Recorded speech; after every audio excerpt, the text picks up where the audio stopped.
Before starting the session, I would like to introduce our speaker, Mr. Anirudh Pandey, who has secured All India rank 64 in UPSC CSC 2021. Hello and good afternoon, everyone. So, first of all, I would like to thank everyone for coming here and giving me an opportunity to share my journey. And so, a brief introduction about myself. I have, firstly, I would like to ask whether everyone is comfortable in Hindi or not. So, I will continue in Hindi as well as English. तो मैंने अपना graduation MNNIT Prayagraj से किया है।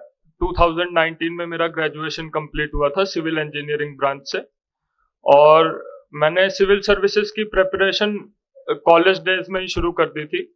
2017 approximately second और third year से मैंने civil services की प्रिपरेशन शुरू कर दी थी, और ये मेरा फोर्थ अटेम्प्ट था इस बार। और इसके पहले फर्स्ट अटेम्प्ट मैंने 2019 में दिया था। उस बार मेरा प्रीलिम्स में नहीं हुआ था, मेरे 96 मार्क्स थे उस बार प्रीलिम्स में, और कट ऑफ शायद 98 थी। उसके बाद सेकंड अटेम्प्ट मैंने दिया था 2020 में, तो उसमें मेरा मेंस में नहीं हुआ था। थर्ड अटेम्प्ट मैंने दिया तो उसमें फिर से मेरा मेंस में नहीं हुआ, और फिर फोर्थ अटेम्प्ट में मेरा ये फर्स्ट इंटरव्यू था, और इस बार ही मेरी रैंक भी आई, ऑल इंडिया रैंक 64। तो मैं पहले अपनी थोड़ी जर्नी शेयर करूंगा, कैसे मैंने प्रिपरेशन स्टार्ट की और क्या डिफिकल्टीज मैंने फेस की। उसके बाद मैं प्रीलिम्स और मेंस के ऊपर स्पेसिफिक कुछ जो पॉइंट्स हैं वो मैं शेयर करूंगा, और उसके बाद इंटरव्यू और बेसिक जो डाउट्स कुछ आते हैं एस्पिरेंट्स के मन में, उनके ऊपर थोड़ी बहुत डिस्कशन करने की कोशिश करूंगा। तो फर्स्टली जब मैंने जैसे 2017 में अपनी प्रिपरेशन स्टार्ट की, तो मेरा पहला फोकस था कि मैं बेसिक जो स्टैंडर्ड टेक्स्ट बुक्स हैं उनको पढूं, और उसके अलावा जो NCERTs हैं स्पेशली 11th और 12th क्लास की, तो मैंने उनको पढ़ने की कोशिश की। और इसके अलावा मैंने कोचिंग कहीं से नहीं ली थी, coaching classes specially test series के लिए मैंने कई सारी कोचिंग ज्वाइन की थी, लेकिन कोचिंग क्लासेस मैंने नहीं ली थी क्योंकि 2017 में जब मेरा कॉलेज भी चल रहा था तो क्लासेस और स्टडीज के बाद बहुत कम टाइम बचता था, तो कोचिंग लेने का उस समय टाइम नहीं था। तो जब मैंने स्टार्ट किया तो 2017 से 2019 तक मैंने यही पढ़ाई की, और जो बेसिक बुक्स और NCERTs हैं वो पढ़ के मैंने प्रीलिम्स दिया पहली बार 2019 में। प्लेसमेंट्स में भी मैं नहीं बैठा था क्योंकि मैं स्टार्टिंग से ही फोकस्ड था यही सिविल सर्विसेज के ऊपर। तो जब मैंने अटेम्प्ट दिया 2019 का, तब तक मैंने बहुत ज़्यादा प्रैक्टिस नहीं की थी, मैंने बहुत सारे टेस्ट्स नहीं दिए थे, और सिर्फ जो स्टैंडर्ड बुक्स हैं उन्हीं को बार बार रिपीट करने की मैं रिवाइज करने की कोशिश कर रहा था। मैंने सोचा था कि सिर्फ जो स्टैंडर्ड बुक्स हैं उन्हीं को पढ़ के एग्जाम में शायद क्रैक कर लूंगा, लेकिन जब मैंने फर्स्ट अटेम्प्ट दिया 2019 में, तो it was a reality check. मुझे पता चला कि काफ़ी जो कंपटीशन है वो हायर लेवल पे है, और जो तैयारी है वो काफ़ी डेप्थ में करने की ज़रूरत है, और सिर्फ पढ़ने से नहीं होगा, उसके लिए आपको प्रैक्टिस भी करनी चाहिए। तो मैंने सेकंड अटेम्प्ट में, और फिर जब पहली बार प्री में नहीं हुआ तो प्री का बहुत ज़्यादा डर बैठ गया दिमाग में कि कोई यही नहीं समझ आ रहा था कि किस तरह से प्री को क्वालिफाई कर सकते हैं। मतलब मेरे ओपिनियन में ये सबसे अनप्रिडिक्टेबल स्टेजेस में से भी है इस एग्ज़ाम के। तो जब प्री में मेरा नहीं हुआ 2019 में, तो फिर मैंने घर में ही प्रयागराज में 2019 से 22 तक मैंने प्रयागराज में ही तैयारी की थी, और 2022 में मैं दिल्ली शिफ्ट हुआ था, तो मैंने घर पे ही तैयारी शुरू की। तो उसके बाद कोविड भी आ गया और एग्ज़ाम भी पोस्टपोन हो गए, तो काफ़ी ज़्यादा समय मुझे मिल गया। अप्रोक्सीमेटली यही समझ लीजिए आपकी जून 2019 में था प्रीलिम्स, उसके बाद अक्टूबर 2020 में था, तो 1.5 साल का जो टाइम मिला मुझे, उसमें मैंने कोशिश की कि थोड़ा बहुत अपना ऑप्शनल कवर कर पाऊँ, जो कि मैंने पहले बहुत अच्छे से नहीं किया था। उसके अलावा मेंस के भी मैंने नोट्स बनाए, पर मेरा जो प्री ऑक्यूपेशन था वो प्रीलिम्स एग्जाम ही था इस 1.5 ईयर्स के लिए। तो इस दौरान जब मैंने प्रीलिम्स की पढ़ाई की तो मैंने काफ़ी डेप्थ में की। इस बार मैंने सिर्फ पढ़ाई नहीं की, मैंने टेस्ट भी लगाए क्योंकि बहुत ज़्यादा टाइम था मेरे पास। तो मैंने अप्रॉक्सिमेटली 100 टेस्ट सॉल्व किए थे इस टाइम में। और इसके बाद जब 2020 में एग्ज़ाम हुआ तो अक्टूबर 2020 में, तो प्रीलिम्स में तो मेरा अच्छा परफॉर्मेंस था। मेरे 118 मार्क्स भी आए थे और कट ऑफ उस बार 93 मार्क्स का था शायद। तो लेकिन प्रीलिम्स पे मेरा इतना ज़्यादा फोकस था कि मेंस के लिए मैंने बहुत ज़्यादा ना आंसर राइटिंग की थी और ना मैंने नोट्स तो बनाए थे, लेकिन उन नोट्स को मैं रिवाइज नहीं कर पाया था। तो प्रीलिम्स और मेंस के बीच में 2020 वाले अटेम्प्ट में मैंने आंसर राइटिंग करने की कोशिश की, टेस्ट सीरीज भी मैंने ज्वाइन की और उसके साथ साथ जो भी नोट्स बनाए थे उनको पढ़ने की भी कोशिश की। But in the end it was too much syllabus and too little time, क्योंकि मैंने मेंस के लिए पहले बहुत कम पढ़ाई की थी। तो उससे हुआ ये कि मेरे मार्क्स मेंस में काफ़ी अच्छे नहीं आए। मेरे शायद 720 मार्क्स थे सेकंड मेंस में, मीन सेकंड अटेम्प्ट में। फर्स्ट मेंस था जो मेरा, और उस बार इंटरव्यू देने के लिए कट ऑफ शायद 736 मार्क्स थी, तो 16 मार्क्स मेरे कम थे। तो उसके बाद फिर मैंने नेक्स्ट अटेम्प्ट के लिए फिर थोड़ी आंसर राइटिंग भी की और जो भी नोट्स थे उनको रिवाइज किया।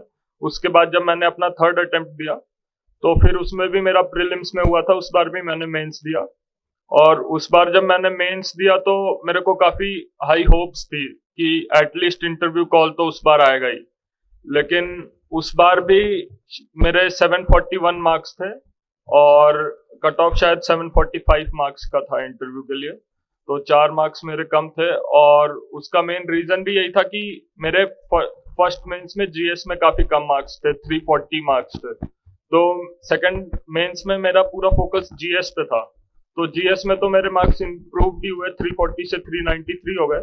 लेकिन जो ऐसे है और ऑप्शनल दोनों में मेरे मार्क्स कम हो गए। तो इससे जो लेसन मैं आप लोगों को बताना चाहता हूँ वो ये है कि टाइम मैनेजमेंट इसमें काफ़ी ज़रूरी है और आपको सभी चीज़ों पे इक्वल फोकस करने की ज़रूरत है। अगर आप एक चीज़ में अच्छा करने के लिए दूसरी चीज़ के साथ कॉम्प्रोमाइज़ कर रहे हैं तो फिर एंड रिजल्ट सिमिलर ही होगा। इसीलिए balance, it is means a balancing act. और उसके बाद जब थर्ड अटेम्प्ट में भी मेरा नहीं हुआ तो फिर मैं काफ़ी डिसअपॉइंटेड था उस समय, और मार्कशीट भी क्योंकि देर से आती है तो मुझे पता भी नहीं था कि मेरा कितने मार्क्स से नहीं हुआ है। तो उसके बाद पेरेंट्स से भी मैंने कंसल्ट किया और रिलेटिव सब ने बोला कि इस बार इस अटेम्प्ट में आप दिल्ली चले जाओ, दिल्ली जाके तैयारी करो, हो सकता है वहाँ पे, मीन्स वहाँ पे मेरे ही कॉलेज के कई फ्रेंड्स भी थे, मेरे बैचमेट्स जो तैयारी कर रहे थे। तो मैंने सोचा कि उनके साथ जाके ही तैयारी करते हैं, क्या पता कुछ फ़ायदा मिलेगा। तो मैंने जब मैंने फोर्थ अटेम्प्ट अपना दिया 2022 वाला, तो उसमें मैं दिल्ली गया था अप्रैल 2022 में, तो 2 महीने ही बाद प्री था। तो इवन थर्ड अटेम्प्ट में और फोर्थ अटेम्प्ट में प्री के लिए मेरे पास काफ़ी टाइम नहीं था, तो मैं ज़्यादा टेस्ट भी नहीं दे पाया था क्योंकि मैं प्री और मेन की साइकिल में लगातार चल रहा था, तो प्री के लिए ज़्यादा टाइम नहीं था। लेकिन वही जो स्टैटिक बेस था उसी को करके और बहुत कम टेस्ट, यानी 30 से 40 से ज़्यादा टेस्ट मैंने नहीं दिए थे। तो वो देने के बाद मैंने ये फोर्थ अटेम्प्ट जब दिया तो उसके बाद मैंने मेंस भी दिया। मेंस में मैंने कुछ भी डिफरेंट ज़्यादा नहीं किया था, जो चीज़ें मैंने पहले कर ली थी सिर्फ उन्हीं को रिवाइज किया था। और उसके अलावा इस बार मैंने यही सोचा था कि मैं बैलेंस करके चलूँगा, ऑप्शनल और जीएस और ऐसे सब पे इक्वल फोकस रखने की मैंने कोशिश की थी। और इसके बाद मेंस हो गया। जब हो गया मेंस का एग्ज़ाम मैंने सितंबर 2022 में जब दिया तो भी मुझे इतना कॉन्फिडेंस नहीं था। मेरे को तो लग रहा था कि इंटरव्यू कॉल आनी भी मुश्किल है, लेकिन वही इंटरव्यू कॉल भी आई थी उसके बाद और फिर सिलेक्शन भी हो गया था, तो काफ़ी अनएक्सपेक्टेड था। मतलब इतनी टॉप 100 में रैंक मैंने एक्सपेक्ट भी नहीं की थी। तो यही मेरी थोड़ी जर्नी थी ब्रीफ में। और अब मैं थोड़ा प्रीलिम्स के ऊपर स्पेसिफिक डिस्कशन करूंगा। तो प्रीलिम्स में पहले मैं सोर्सेज बता देता हूँ मैंने क्या यूज़ किए थे, और उसके साथ ही साथ उन सोर्सेज को कैसे यूज़ करना है वो भी मैं थोड़ा डिस्कस करूंगा यहाँ पे। तो जैसे अगर पॉलिटी से शुरू करें तो पॉलिटी के लिए मैंने एक बार एनसीईआरटी पढ़ी थी 11th 12th क्लास की, लेकिन उसके बाद जो मेरा प्राइमरी मटेरियल था वो लक्ष्मीकांत ही था। तो मैंने लक्ष्मीकांत में भी, अब जैसे आप देखेंगे तो कुछ चैप्टर्स हैं जो कि काफी बड़े हैं और उनसे हर साल क्वेश्चंस आते हैं, तो आप उन चैप्टर्स पे ज्यादा फोकस कर सकते हैं। जैसे कि सेंटर स्टेट रिलेशन जो है 14th चैप्टर है शायद, या पार्लियामेंट जो शायद 22nd चैप्टर है, और फंडामेंटल राइट्स, सुप्रीम कोर्ट वाला चैप्टर, हाई कोर्ट वाला, अर्बन लोकल बॉडीज वाला, ये सारे चैप्टर्स जब आप देखेंगे तो इनसे हर साल प्रीलिम्स में भी क्वेश्चन आते हैं और मेंस में भी ये सारी थीम्स रिपीट होती हैं, स्पेशली पार्लियामेंट वाली। तो इन चैप्टर्स को आप कई बार पढ़िए और बाकी बुक को भी मल्टीपल रिविजन्स देने की कोशिश करिए। तो ये तो प्रीलिम्स के लिए पॉलिटी की स्ट्रेटजी थी। इसके अलावा हिस्ट्री में मैंने मॉडर्न हिस्ट्री के लिए स्पेक्ट्रम पढ़ी थी। अब स्पेक्ट्रम से कई लोग नोट्स भी बनाते हैं, मैंने तो नोट्स नहीं बनाए थे क्योंकि स्पेक्ट्रम में काफी ब्रीफ में दिया हुआ है और बहुत सारे फैक्ट्स हैं, तो मैंने सोचा कि इसी में अंडरलाइन या हाईलाइट करके मैं पढ़ सकता हूँ, और एंड में, चैप्टर्स के एंड में समरी भी दी हुई है। तो इस वजह से मैंने सोचा कि नोट्स इसके बनाना मेरे को इम्पोर्टेंट नहीं लगा। आप लोग देख लीजिए, अगर आपको इम्पोर्टेंट लगता है तो आप शॉर्ट नोट्स भी स्पेक्ट्रम के बना सकते हैं, वो मेंस में भी आपके काम आ जाएगा। और मेन और ये तो था मॉडर्न हिस्ट्री के लिए। मॉडर्न हिस्ट्री के अलावा एंशियंट हिस्ट्री के लिए आर एस शर्मा की बुक और मेडिवल हिस्ट्री के लिए सतीश चंद्रा की बुक मैंने रिफर की थी। तो ये दोनों ही बुक काफी मतलब बल्कि हैं, इनमें अप्रोक्सीमेटली 300 to 400 पेजेस है और इनको बार बार रिवाइज करना काफी मुश्किल है, तो इसलिए इन दोनों बुक्स के मैंने शॉर्ट नोट्स बना लिए थे अप्रोक्सीमेटली 30 पेजेस ईच के। और इसमें जो भी, जब आप 300 पेजेस को 30 पेजेस में कन्वर्ट कर रहे हैं तो आपको काफी फोकस्ड वे में नोट्स बनाने पड़ेंगे कि आप जो भी फैक्ट्स हैं उनको लिख लें, कोई फैक्ट ना मिस हो पाए और क्रोनोलॉजी मेंटेन रहे, ताकि जो भी आप पढ़ रहे हैं हिस्ट्री में वो आपके दिमाग में एक स्टोरी के फॉर्म में जाए। तो इसके लिए जब आप 300 पेजेस को 30 पेजेस में ला रहे हैं तो आपको काफी ध्यान से वो नोट्स बनाने पड़ेंगे, और मेरा सजेशन है कि आप एक दो बार बुक को रीड करने के बाद ही उनके नोट्स बनाइए। तो ये तो हो गई मेरी हिस्ट्री की स्ट्रेटजी। हिस्ट्री के अलावा इकोनॉमिक्स के लिए मैंने श्री राम आईएएस के प्रिंटेड मटेरियल जो है वो मार्केट में आता है, तो उसको रिफर किया था, और उसके भी मैंने वही शॉर्ट नोट्स बनाए थे क्योंकि वो भी काफी बल्कि है। और इन नोट्स बनाने का बेसिक पर्पस मेरा यही था कि अगर आप बल्कि बुक्स पढ़ेंगे और उनको अगर आपने नोट्स शॉर्टन करके नहीं बनाए तो एंड में जब 1 या 2 महीने प्रीलिम्स के लिए बचते हैं तो आपको मल्टीपल रिविजन्स करने होते हैं, और मल्टीपल रिविजन्स के लिए शॉर्ट नोट्स बहुत जरूरी है। तो इसीलिए मैंने इकोनॉमिक्स के भी वही शॉर्ट नोट्स बनाए। उसके अलावा श्री राम आईएएस का जो स्टडी मटेरियल है वो थोड़ा कॉम्प्लेक्स था, तो हो सकता है वो जो बिगिनर्स हैं उनको ना समझ आए, तो उसके लिए उसके पहले मेरे को भी नहीं समझ आया था। मैंने जब पढ़ने की कोशिश की तो मुझे थोड़ा डिफिकल्ट लग रहा था, तो मैंने सीनियर से भी कंसल्ट किया। उन्होंने कहा कि इसके पहले आप एनसीईआरटी पढ़ लीजिए मैक्रो इकोनॉमिक्स की, तो उसमें कॉन्सेप्ट काफी शुरू से दिए हुए हैं। तो पहले मैंने मैक्रो इकोनॉमिक्स की एनसीईआरटी पढ़ी और उसके बाद श्री राम आईएएस का प्रिंटेड मटेरियल पढ़ के उसके शॉर्ट नोट्स मैंने बना लिए। और बस यही थी, मतलब मेरी इकोनॉमिक्स के लिए तो बेसिकली यही स्ट्रेटजी थी। इसके अलावा इकोलॉजी के लिए भी मैंने शंकर आईएएस पढ़ी थी, और शंकर आईएएस पढ़ने के बाद वही सेम स्ट्रेटजी मैंने उसके भी शॉर्ट नोट्स बना लिए अप्रोक्सीमेटली 70-80 पेजेस के। और इकोलॉजी में आप देखेंगे तो यह शंकर आईएएस तो एक स्टैटिक पोर्शन कवर कर देती है, लेकिन उसके अलावा इकोलॉजी में काफी रिपीटेड थीम्स हैं, जैसे कि नेशनल पार्क्स या बायोडाइवर्सिटी इन न्यूज जो चल रही है, या फिर जो इंटरनेशनल कन्वेंशंस हुए हैं, या वेस्ट मैनेजमेंट रूल्स जो है, hazard electronic waste management rule, plastic waste management rule, या रामसर साइट्स जो हैं, इन सब पे काफी क्वेश्चंस आते हैं। तो इन सब के आप शॉर्ट नोट्स बना लें, या फिर शंकर आईएएस के अपेंडिक्स में या विजन आईएएस की पीटी 365 में भी ये सारी चीजें दी हुई हैं, तो इनको आप अलग से मतलब मल्टीपल रीडिंग्स दें, क्योंकि इसमें ये सारी चीजें बहुत जल्दी भूल जाती हैं। तो जब तक आप इसको 5-6 बार पढ़ेंगे नहीं, तब तक ये एलिमिनेशन करने में आपको एग्जाम में काफी प्रॉब्लम आ सकती है। तो ये तो थी मेरी इकोलॉजी की स्ट्रेटजी। इसके अलावा साइंस एंड टेक्नोलॉजी के लिए मैंने 6th to 10th तक की एनसीईआरटी पढ़ी थी, और उसके मैंने नोट्स नहीं बनाए थे। एनसीईआरटी के मैंने किसी भी एनसीईआरटी के नोट्स नहीं बनाए, उसी एनसीईआरटी में ही लाइन करके जब मीन्स लाइन और हाईलाइट करके जब आप पढ़ेंगे तो एक दो रीडिंग के बाद एनसीईआरटीज आप 1 घंटे में भी कवर कर सकते हैं। तो इस वजह से मैंने एनसीईआरटीज के नोट्स कहीं किसी भी एनसीईआरटी के नहीं बनाए। तो वही मैंने साइंस के लिए 6th to 10th की एनसीईआरटी पढ़ी। उसके अलावा साइंस में भी रिपीटेड थीम्स हैं जिससे बार बार प्रीलिम्स में क्वेश्चन पूछे जाते हैं, जैसे कि साइंस में स्पेस टेक्नोलॉजी जो सैटेलाइट लॉन्चेस इसरो के हैं उससे क्वेश्चंस आ जाते हैं, या फिर biotechnology, stem cell research, gene editing, इन सब पे क्वेश्चंस आ जाते हैं। तो इन सारी चीजों के लिए भी आप अलग से नोट्स बना सकते हैं, या फिर कहीं पे अपेंडिक्स में मिल जाए या टैबुलर फॉर्म में मिल जाए तो उसको आप अलग से रख लीजिए और उसको बार बार रीड करिए। तो ये मेरी स्ट्रेटेजी थी साइंस एंड टेक्नोलॉजी के लिए। इसके अलावा शायद आर्ट एंड कल्चर बच रहा है, तो आर्ट एंड कल्चर के लिए मैंने नितिन सिंघानिया पढ़ी थी और फाइन आर्ट्स की एनसीईआरटी दोनों पढ़ी थी। नितिन सिंघानिया की जो प्रिंटेड बुक है वो मैंने पढ़ी थी, तो वो काफी बल्कि बुक है, तो उसमें मैंने सेलेक्टिव रीडिंग की थी काफी ज्यादा, और एंड का पार्ट तो मैंने ना के बराबर पढ़ा था। स्टार्टिंग के जो कुछ चैप्टर्स हैं जैसे कि आर्किटेक्चर हो गया या पेंटिंग हो गया, इन सब पे ही मेरा ज्यादा फोकस था। यूनेस्को वर्ल्ड हेरिटेज साइट्स हो गया, जो ये सारी चीजें हैं इन पे मैंने ज्यादा फोकस किया था। तो ये हो गया स्टैटिक पोर्शन फॉर प्रीलिम्स। और स्टैटिक पोर्शन के बाद जो प्रीलिम्स में अगला सिग्निफिकेंट पार्ट है वो है करंट अफेयर्स।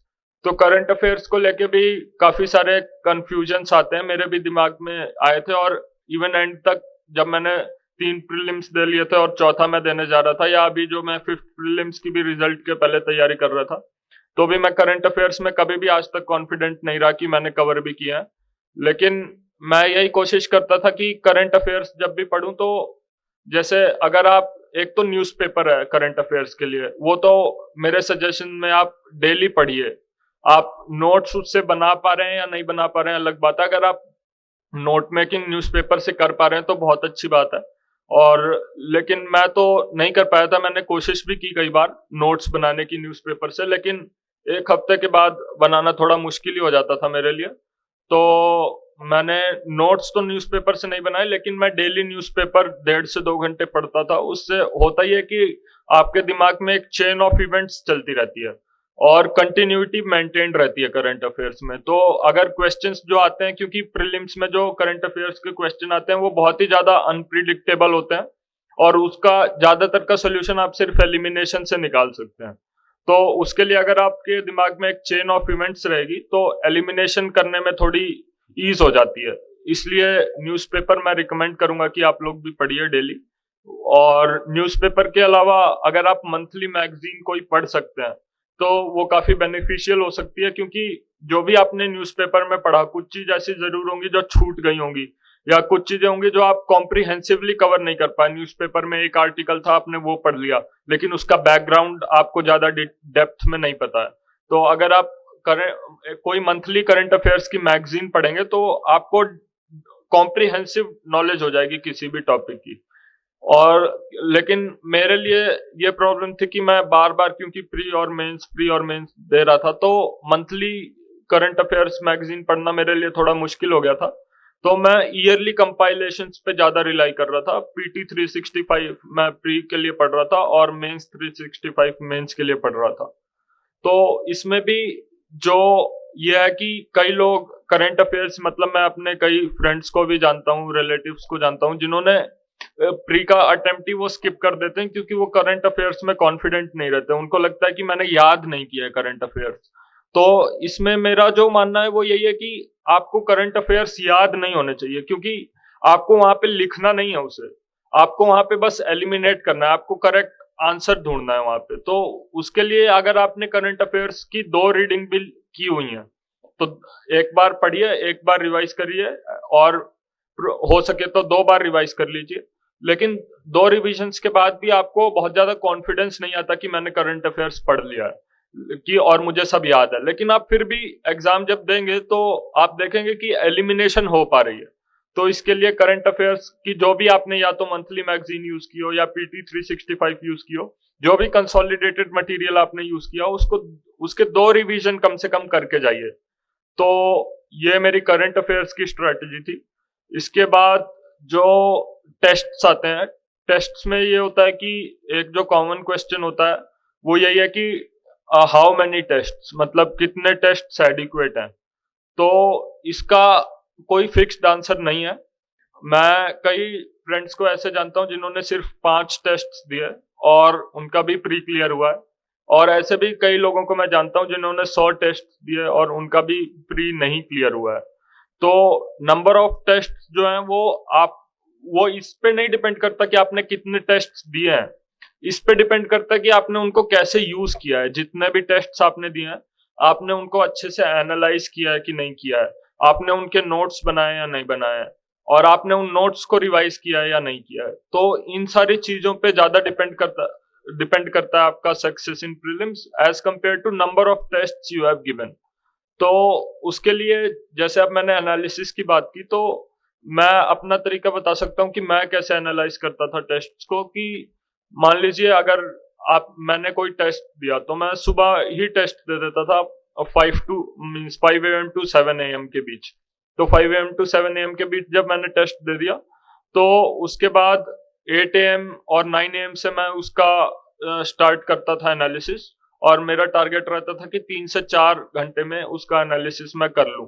तो उस एनालिसिस में मैं करता यह था कि दो चीजें होती हैं, एक तो आपको एलिमिनेशन का स्किल उस टेस्ट से सीखना है और रिफाइन करते जाना है, और दूसरी चीज है कि आपको अपना स्टैटिक और करंट का बेस जो है वो भी बढ़ाना है। तो उसके लिए मैंने क्या किया था कि एलिमिनेशन स्किल्स के लिए तो मैंने सिर्फ ये देखा कि जो भी मेरा क्वेश्चन गलत हो रहा है, या फिर उसमें मैंने कहाँ पे गलती की, मैंने कितने ऑप्शंस एलिमिनेट कर लिए थे और कितने ऑप्शंस में मेरे को डिसाइड करना था, और क्या फैक्टर्स थे जिसकी वजह से मैंने गलत डिसीजन लिया। तो फिर उसको मैं साइड में एक जगह नोट कर लेता था, और मैं कोशिश करता था कि जब मैं अगला टेस्ट दूं तो ये मिस्टेक्स ना करूं। और इसके अलावा जब, ये तो एलिमिनेशन स्किल से रिलेटेड है, इवन जो क्वेश्चंस आपके सही हुए उसमें भी आप देख सकते हैं कि अगर मेरे को 2 ऑप्शंस में डाउट था, और लेकिन फिर भी ये मेरा जो गेस था वो सही हो गया, तो फिर आप उस पर रिफ्लेक्ट बैक कर सकते हैं कि मैंने क्या सोच के सही डिसीजन लिया था यहाँ पे, और उसको भी आप कॉपी में लिख के फिर अपने ब्रेन में फीड कर सकते हैं, ताकि बाद में भी जब आपको ऐसे डिलेमास आए तो आप सही डिसीजन लें। तो ये तो था कि how to use test to refine your elimination skills. और इसके अलावा टेस्ट का यूज होता है आपका स्टैटिक बेस बढ़ाने में। इवन करंट अफेयर्स के कई क्वेश्चंस होते हैं जो डायरेक्टली तो नहीं, लेकिन वही थीम जो टेस्ट सीरीज में है वही रियल पेपर में भी आ जाती है। तो उसके लिए मैं क्या करता था कि मैंने अगर एक टेस्ट दिया तो उसमें, अब ये एलिमिनेशन अपार्ट, अगर मेरे को कोई क्वेश्चन का बेसिक नॉलेज ही नहीं था, तो मैं उसको एक कॉपी में वन लाइनर के फॉर्म में नोट्स बना लेता था, ताकि बाद में वो रिवाइज भी हो पाए। एक टेस्ट से एट मैक्स एक पेज का नोट्स, जिसमें 15 से 20 सवाल, क्योंकि ऐसे होते हैं जो वन लाइनर के फॉर्म में जो आपको नहीं आते हैं, जो नए होते हैं, तो हर टेस्ट में 15 से 20 अगर पॉइंट्स आप निकालेंगे, तो अगर आपने 10 टेस्ट दिए तो 150 पॉइंट्स, और अगर इसी हिसाब से आप देख सकते हैं 700 500 पॉइंट्स आपको नए मिल जाएंगे। तो हाई चांसेस है कि जब एक्चुअल एग्जाम होगा तो उन 500 पॉइंट्स में से 2 या 3 पॉइंट्स भी आ गए तो आपके 2 या 3 क्वेश्चंस करेक्ट हो जाएंगे। तो आपका जो स्कोर है वो कम से कम 7 से 10 नंबर बढ़ सकता है इस एक्सरसाइज से। जो भी स्टैटिक बेस है उसको स्ट्रॉन्ग करने के लिए टेस्ट का इस तरह से मैंने यूज किया था, और वन लाइनर नोट्स जो है वो मैंने बनाए थे। और इसके अलावा प्रीलिम्स में एक और एस्पेक्ट जो है वो है importance of previous year questions. इस पे भी कई डाउट्स रहते हैं कि कितने साल के प्रीवियस ईयर क्वेश्चंस पढ़ने चाहिए, और प्रीवियस ईयर क्वेश्चंस को किस तरह से पढ़ना चाहिए। तो उसके लिए जो मैंने किया था, लास्ट 5 इयर्स के प्रीवियस ईयर क्वेश्चंस पे मेरा ज्यादा फोकस था, और मेरा सजेशन ये रहेगा, मैं प्रीवियस ईयर क्वेश्चंस को बहुत अच्छे से नहीं पढ़ पाया, लेकिन उससे थीम्स काफी रिपीट होती हैं। तो मेरा सजेशन ये रहेगा कि आप लोग 2013 ऑनवर्ड्स ही प्रीवियस ईयर क्वेश्चंस जो है उनको पढ़ें। और उसको पढ़ने का जो तरीका मुझे समझ आया वो ये है कि आपने प्रीवियस ईयर क्वेश्चंस में जो आपको नहीं आता था उसको तो आप नोट डाउन कर लीजिए, और उसके अलावा कई ऑप्शंस भी होते हैं, इवन ऑप्शंस जो हैं उनके ऊपर आप गूगल सर्च कर लीजिए, क्योंकि वही ऑप्शंस के ऊपर अगले ईयर एक नया क्वेश्चन बन जाता है। ऐसा ट्रेंड काफी बार देखा गया है। तो इसके लिए आप थॉरोली प्रीवियस ईयर क्वेश्चन को पढ़िए। मान लीजिए अगर आप 2013 से नहीं भी पढ़ पा रहे हैं और सिर्फ लास्ट 5 इयर्स के पढ़ रहे हैं, तो भी आप 5 इयर्स में जो हर ऑप्शन पूछा गया है, इवन उसके ऊपर नोट्स बना लीजिए और उसको रिवाइज करिए, ताकि आप थॉरोली प्रिपेयर्ड हो प्रीवियस ईयर क्वेश्चंस को लेके। और मैंने खुद भी देखा है और मैंने कई फ्रेंड्स को भी देखा है, जिन लोगों की प्रीवियस ईयर क्वेश्चंस के ऊपर अच्छी कमांड थी, उनका प्रीलिम्स बहुत कम ही रुका है। तो ये एक एक्स फैक्टर है जो मुझे समझ आया है। अगर प्रीवियस ईयर क्वेश्चंस के ऊपर आपकी कमांड है, इवन इस साल भी कई लोग कह रहे थे कि जो पेपर था वो काफी टफ था और उसमें एलिमिनेशन काफी मुश्किल था। और अगर आप देखेंगे तो प्रीवियस ईयर क्वेश्चंस भी डायरेक्टली हो सकता है आपको ना दिखें कि ये प्रीवियस ईयर का है, लेकिन अगर आप थीम्स आइडेंटिफाई करेंगे और जिसने पीवाईक्यूज अच्छे से पढ़े होंगे, वो काफी एलिमिनेट कर पाएंगे। इवन मेरे फ्रेंड्स हैं, उन लोगों ने अटेम्प्ट भी 100 क्वेश्चंस किया और उनके आ भी 110 मार्क्स रहे हैं।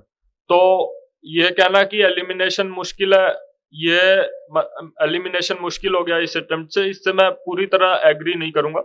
काफी हार्ड हो गया है क्योंकि अब ओनली वाले ऑप्शंस आ गए, ओनली 1, ओनली 2, ओनली 3 वाले। तो लेकिन एलिमिनेशन अभी भी पॉसिबल है और PYQ remain the x factor. और इसके अलावा सीसैट पे भी डिस्कशन जरूरी है, क्योंकि सीसैट धीरे धीरे डिफिकल्ट होता जा रहा है। और लास्ट ईयर इवन मेरे 70 मार्क्स थे सीसैट में। अगर एक या दो सवाल और गड़बड़ हुए होते तो मेरा सीसैट में ही नहीं होता पिछली बार। और इस बार का तो सीसैट और भी डिफिकल्ट था। और मेरा तो इंजीनियरिंग बैकग्राउंड है, मैंने सिविल इंजीनियरिंग किया है मैंने एनआईटी से, लेकिन फिर भी मतलब मेरे को काफी डिफिकल्टी हो रही थी। तो मेरा यही सजेशन है कि आप लोग सीसैट को लाइटली मत लीजिए। और सीसैट के लिए पहली चीज तो जो आप पढ़िए वो है प्रीवियस ईयर क्वेश्चंस, उससे आपको काफी ट्रेंड समझ आने लगेगा। और इंग्लिश के पैसेज की काफी प्रैक्टिस करिए, क्योंकि रीजनिंग के क्वेश्चंस जो हैं वो काफी क्वांटिटेटिव रीजनिंग के क्वेश्चंस काफी हार्ड होते जा रहे हैं। तो पैसेज के ऊपर आप अगर कमांड बनाएंगे प्रैक्टिस के साथ, तो सीसैट क्वालिफाई करने में थोड़ा इजी हो जाएगा। इसके अलावा अगर आप टेस्ट सीरीज कोई भी ज्वाइन कर लेते हैं सीसैट की, या टेस्ट जो ऑनलाइन भी मिलते हैं उनको भी आप देते हैं, तो उससे काफी प्रैक्टिस हो जाती है टाइम बाउंड मैनर में सॉल्व करने की सीसैट। आप अपना ये भी मतलब डिस्कवर कर सकते हैं कि कितने क्वेश्चंस मेरे को करने हैं, कितने क्वेश्चंस रीजनिंग से करने हैं, कितने क्वेश्चंस पैसेज से करने हैं, टाइम मैनेजमेंट क्या होना चाहिए, कितनी देर रीजनिंग करना है, कितनी देर पैसेजेस करने हैं। तो ये सब जब आप 3, 4, 5 टेस्ट देंगे, तो ये सारी चीजें आपको सीसैट के बारे में पता चलने लगेंगी। मैंने तो पॉइंट फॉर्मेट यूज किया था सारे क्वेश्चंस में across the all the 4 GS papers. तो जो मैंने पॉइंट फॉर्मेट यूज किया था उसमें मैंने सब हेडिंग्स का यूज किया था बॉडी फॉर्मेट में। और अगर 10 मार्कर क्वेश्चन है तो 2 से 3 सब हेडिंग, और अगर 15 मार्कर क्वेश्चन है तो 3 से 4 सब हेडिंग्स का मैंने यूज किया था। और सब हेडिंग्स के अलावा उसमें बकेटिंग जो एक टर्म है, जिसमें बेसिकली आप सोशल, इकोनॉमिक, पॉलिटिकल और डिफरेंट एनवायरमेंटल सिक्योरिटी, ये सब एस्पेक्ट्स दिखाते हैं, ताकि आपका आंसर मल्टी डायमेंशनल हो जाए। और जब आपका आंसर मल्टी डायमेंशनल होगा तो हो सकता है कि आपको आधा मार्क्स एक्स्ट्रा मिल जाए जो जेनेरिक आंसर है उससे। और आधा मार्क्स ही जब 20 क्वेश्चन में आपको एक्स्ट्रा मिलेगा तो आपको 10 मार्क्स का एज दे देगा एक पेपर में। तो उसके लिए मैंने कोशिश की कि मेरे जो भी आंसर्स हैं वो मल्टी डायमेंशनल हो बॉडी में। और मल्टी डायमेंशनल के साथ साथ उसमें डायग्राम्स का भी यूज काफी जरूरी है, जो मुझे लगा था, क्योंकि मैंने भी पहले अटेम्प्ट में शायद अपने चारों जीएस के पेपर मिला के एक भी डायग्राम नहीं बनाया था। दूसरे अटेम्प्ट में मैंने कुछ डायग्राम्स का यूज किया था, और तीसरे अटेम्प्ट में तो मैंने ये कोशिश की थी कि ऑलमोस्ट हर क्वेश्चन में एक डायग्राम एटलीस्ट हो।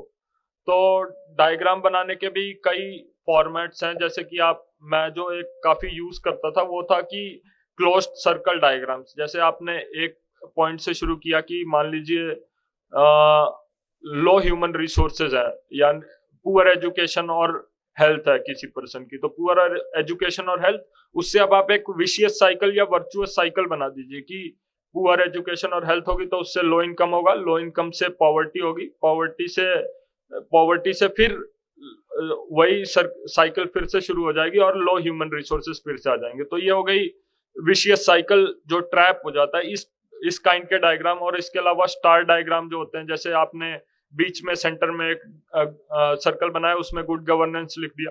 और फिर उसके जो फीचर्स हैं वो आपने 8 फीचर शायद जो है, रिस्पॉन्सिव, अकाउंटेबल, ट्रांसपेरेंट, पार्टिसिपेटरी, ये सारे आपने सर्कल्स बना के उसके चारों तरफ लिख दिए। तो ये वाला फॉर्मेट भी मैंने यूज करने की कोशिश की थी। ये 2 बेसिक फॉर्मेट्स थे डायग्राम के, जो मैंने बॉडी में यूज करने की कोशिश की थी। इसके अलावा जब ज्योग्राफी का क्वेश्चन मान लीजिए आपसे पूछा गया है, तो ज्योग्राफी के क्वेश्चन में map is means, in my opinion at least, it is mandatory. अगर आपने मैप नहीं बनाया तो मुझे लगता है कि आपको आधा मार्क्स जरूर कम मिलेगा। अगर उसमें पूछा नहीं भी गया है तो भी आप मैप बनाइए, उससे प्रेजेंटेशन भी इंप्रूव हो जाती है। और इवन मिनी डायग्राम्स जो है, एक कॉपी के 1/4 या 1/5 सेक्शन में एक छोटा सा डायग्राम, अगर आप शुभम कुमार सर की कॉपी देखेंगे तो आप, उन्होंने काफी अच्छा उसका यूज किया था। तो मैंने वो मिनी डायग्राम्स का भी यूज करने की कोशिश की थी। तो यह तो था बॉडी से, means the body part of answer writing. और इसके बाद कंक्लूजन पार्ट जो था, उस पे मैंने, पहले मेरे को काफी कंफ्यूजन रहता था कि what is a good conclusion. तो उसके लिए मैंने काफी सारी टॉपर्स कॉपीज भी पढ़ी, और जो मैंने टेम्पलेट्स तैयार कर लिए कि जैसे मान लीजिए अगर हिस्ट्री का कोई क्वेश्चन रहा, तो उस पे मेरा कंक्लूजन हमेशा ये रहता था कि what was the impact of whatever is asked in the question on the next events। For example, अगर क्विट इंडिया मूवमेंट के ऊपर कोई क्वेश्चन आया, तो मेरा कंक्लूजन उसमें रहता था कि because of quit India movement, means quit India movement was the last nail in the coffin of the British empire and it led to the independence of India in 1947। तो इस तरह से जो भी नेक्स्ट इवेंट है उससे आप link कर दीजिए। तो ये जैसे हो गया मेरा हिस्ट्री का कंक्लूजन। और हिस्ट्री के अलावा मान लीजिए अगर ज्योग्राफी का कोई क्वेश्चन है, तो उस पे मेरा कंक्लूजन ये रहता था कि आप ह्यूमन ज्योग्राफी के ऊपर उसका इम्पैक्ट दिखा दीजिए। मान लीजिए आपसे पूछा गया है कि रिंग ऑफ फायर के ऊपर कोई क्वेश्चन है, रिंग ऑफ फायर के ऊपर कई क्वेश्चंस आते हैं, तो उस पे मेरा कंक्लूजन ये रहता था कि how ring of fire has impacted the economy और architecture of Indonesia, Japan and other countries on the ring of fire. So उसको ह्यूमन एस्पेक्ट से लिंक कर दीजिए ज्योग्राफी के कॉन्सेप्ट्स को। तो वो था मेरा कंक्लूजन फॉर ज्योग्राफी।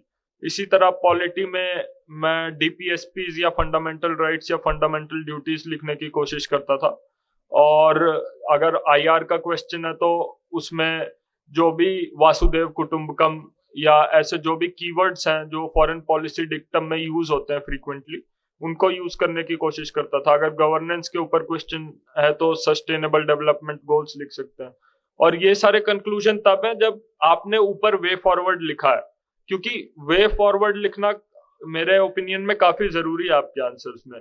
आप अगर सिर्फ प्रॉब्लम्स प्रॉब्लम्स प्रॉब्लम्स बता देंगे, भले ही क्वेश्चंस में सिर्फ चैलेंजेस पूछें या इश्यूज पूछें, लेकिन अगर आपने इश्यूज बताएं तो उसका सोल्यूशन भी आपको कहीं बताना है।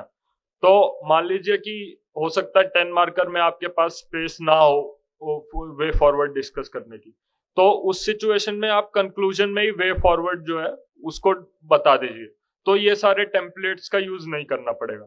लेकिन अगर आपने वे फॉरवर्ड ऊपर लिख दिया है, तो आपके पास कंक्लूजन में लिखने के लिए काफी कम चीजें बची हैं। एक तो यह तरीका होता है जो इजी वे आउट है कि एक अच्छा वे फॉरवर्ड आप बचा लीजिए और उसी को कंक्लूजन में लिख दीजिए।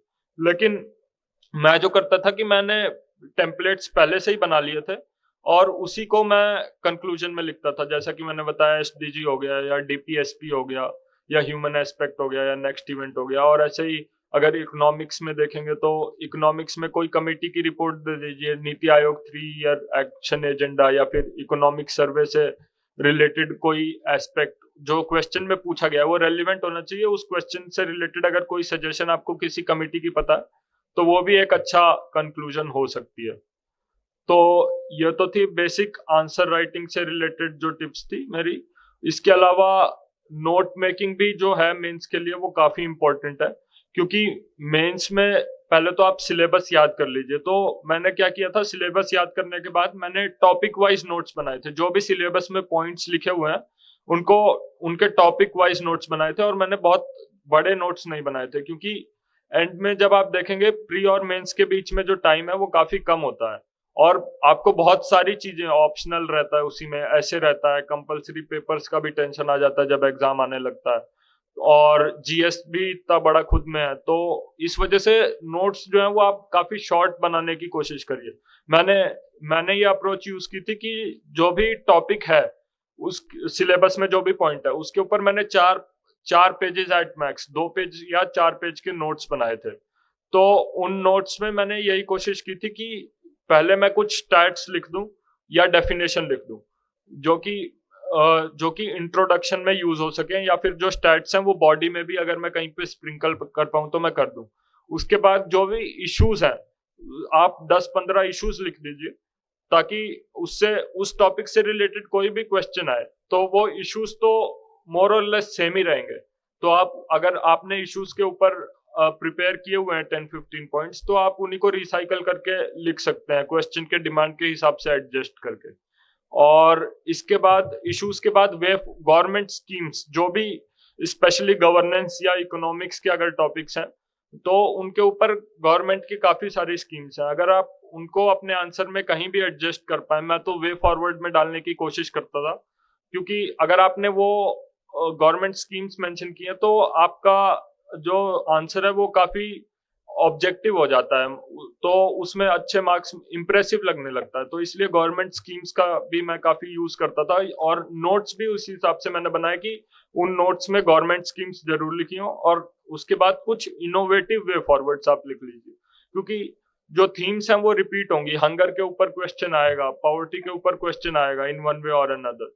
तो अगर हंगर के ऊपर आपके पास इनोवेटिव वे फॉरवर्ड्स हैं जैसे फूड एटीएम या फिर कैश कूपन्स फॉर फूड, तो ऐसे पॉइंट्स अगर आपने लिखे होंगे तो उसको आप वे फॉरवर्ड में लिख सकते हैं, तो उससे आपके मार्क्स जो हैं वो बढ़ जाएंगे। तो ये तो थी मेरी नोट मेकिंग की बात, अगर मेंस के लिए कि नोट्स कैसे बनाएं। इसके अलावा एक और जो डाउट आता है वो ये रहता है कि प्री और मेंस के बीच में अप्रोक्सीमेटली 3 महीने का टाइम रहता है, तो 3 महीने के टाइम को किस तरह से मैनेज किया जाए। तो उसमें जो टाइम मैनेजमेंट था मेरा वो ये रहता था कि मेरा ऑप्शनल जो था वो political science and international relations था, तो 40 to 50% ऑफ द टाइम जो है वो मैं PSIR को ही देता था। उसके अलावा 1 से 1.5 घंटा न्यूज़पेपर पढ़ने के लिए, और बाकी का टाइम जीएस में। और जीएस में मेरा ये अप्रोच रहता था कि एक वीक में एक जीएस मैं कवर करने की कोशिश करता था, और हर संडे को उसी जीएस का आप टेस्ट दे दीजिए। मान लीजिए आपने मंडे से GS1 पढ़ना शुरू किया, मंडे से लेके सैटरडे तक आपने GS1 पढ़ा और संडे को GS1 का टेस्ट दे दिया। फिर अगली बार GS2 नेक्स्ट वीक में मंडे से स्टार्ट किया, और मंडे से सैटरडे तक GS2 पढ़ के संडे को GS2 का टेस्ट दे दिया। तो ऐसे 1 महीने में आपके चारों जीएस के सब्जेक्ट्स कवर हो जाएंगे। उसके बाद यही साइकिल आप एक और बार रिपीट कर दीजिए। 8 टेस्ट की टेस्ट सीरीज भी मींस जनरली मिलती है मार्केट में, तो मैंने वही 8 टेस्ट की टेस्ट सीरीज ले ली थी, और इसी तरह से 2 महीने हो गए, और 2 महीने में आपने 2 बार रिवीजन कर लिया। और तीसरा रिवीजन मैं टेस्ट के साथ नहीं करता था, क्योंकि उस समय ऑप्शनल भी उसी में मैनेज करना रहता है, तो उसमें थोड़ा हैphazard हो गई थी मेरी तैयारी। तो थर्ड रिवीजन जो था वो जल्दी जल्दी में मैंने किया था, लेकिन फर्स्ट 2 रिवीजन्स मैंने इसी तरह से टाइम बाउंड मैनर में करने की कोशिश की थी। तो ये तो हो गया how to manage time between prelims and mains, क्योंकि यही सबसे जो क्रिटिकल टाइम होता है इस प्रिपरेशन में, मेरे ओपिनियन में वो यही होता है। जब एक बार आपने प्री दे लिया और मेंस दे लिया, तो यही जो 3-3.5 महीने है, इसी से आपके मेंस के मार्क्स डिसाइड होते हैं। अगर इसमें आपकी स्ट्रैटेजी सही है, क्योंकि जो भी 10,000 बच्चे या 13,000 बच्चे मेंस दे रहे हैं, उनका सबका नॉलेज बेस काफी हाई है और ऑलमोस्ट सिमिलर है, लेकिन वो क्या स्ट्रेटजी अडॉप्ट करते हैं और किस तरह से इन 3-3.5 महीनों में काम करते हैं, उसी से उनकी रैंक डिसाइड होती है और उसी से डिफरेंशिएशन क्रिएट होता है। तो इसके बाद अब मैं टॉपिक वाइज मींस हर जीएस पेपर का थोड़ा अपना सोर्सेज और मैंने उनको कैसे पढ़ा था वो डिस्कस कर लूंगा, और कैसे उनके ऊपर आंसर राइटिंग करने की कोशिश की थी वो थोड़ा मैं बताऊंगा। तो जैसे अगर स्टार्ट करें GS1 से, ऐसे और ऑप्शनल मैं थोड़ा बाद में डिस्कस कर लूंगा। तो GS1 से मैं स्टार्ट कर रहा हूँ। तो GS1 में पहले जो है आर्ट आर्किटेक्चर और हिस्ट्री है, पहले 3-4 पॉइंट्स जो है सिलेबस के वो यही है। तो इसके लिए मैंने अलग से कुछ भी नहीं पढ़ा था।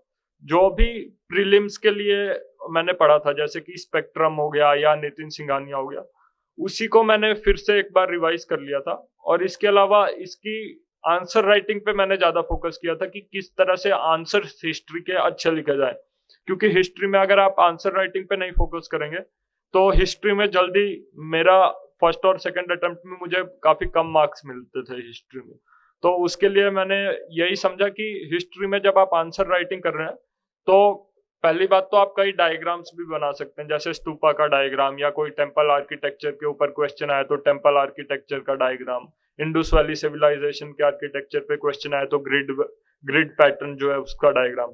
तो इस तरह से आप डायग्राम का यूज कर सकते हैं। और डायग्राम्स के अलावा जो भी डेट्स हैं, हिस्ट्री में डेट्स काफी इंपॉर्टेंट होती हैं, डेट्स और names of places, names of persons, इन चीजों को आप अपने आंसर्स में अगर लिखने की कोशिश करेंगे तो आपके आंसर्स काफी इंप्रूव हो जाते हैं। तो अगर आप ये चीजें नहीं लिखेंगे तो आंसर्स आपके जेनेरिक रहेंगे और उसमें मार्क्स जो है वो ऑटोमेटिकली कम हो जाते हैं। तो ये तो था आंसर राइटिंग। और इसके अलावा पोस्ट इंडिपेंडेंस हिस्ट्री और वर्ल्ड हिस्ट्री जो है, जैसे पोस्ट इंडिपेंडेंस हिस्ट्री तो थोड़ा बहुत आता भी है प्री में, वर्ल्ड हिस्ट्री तो बिल्कुल ही नहीं आता।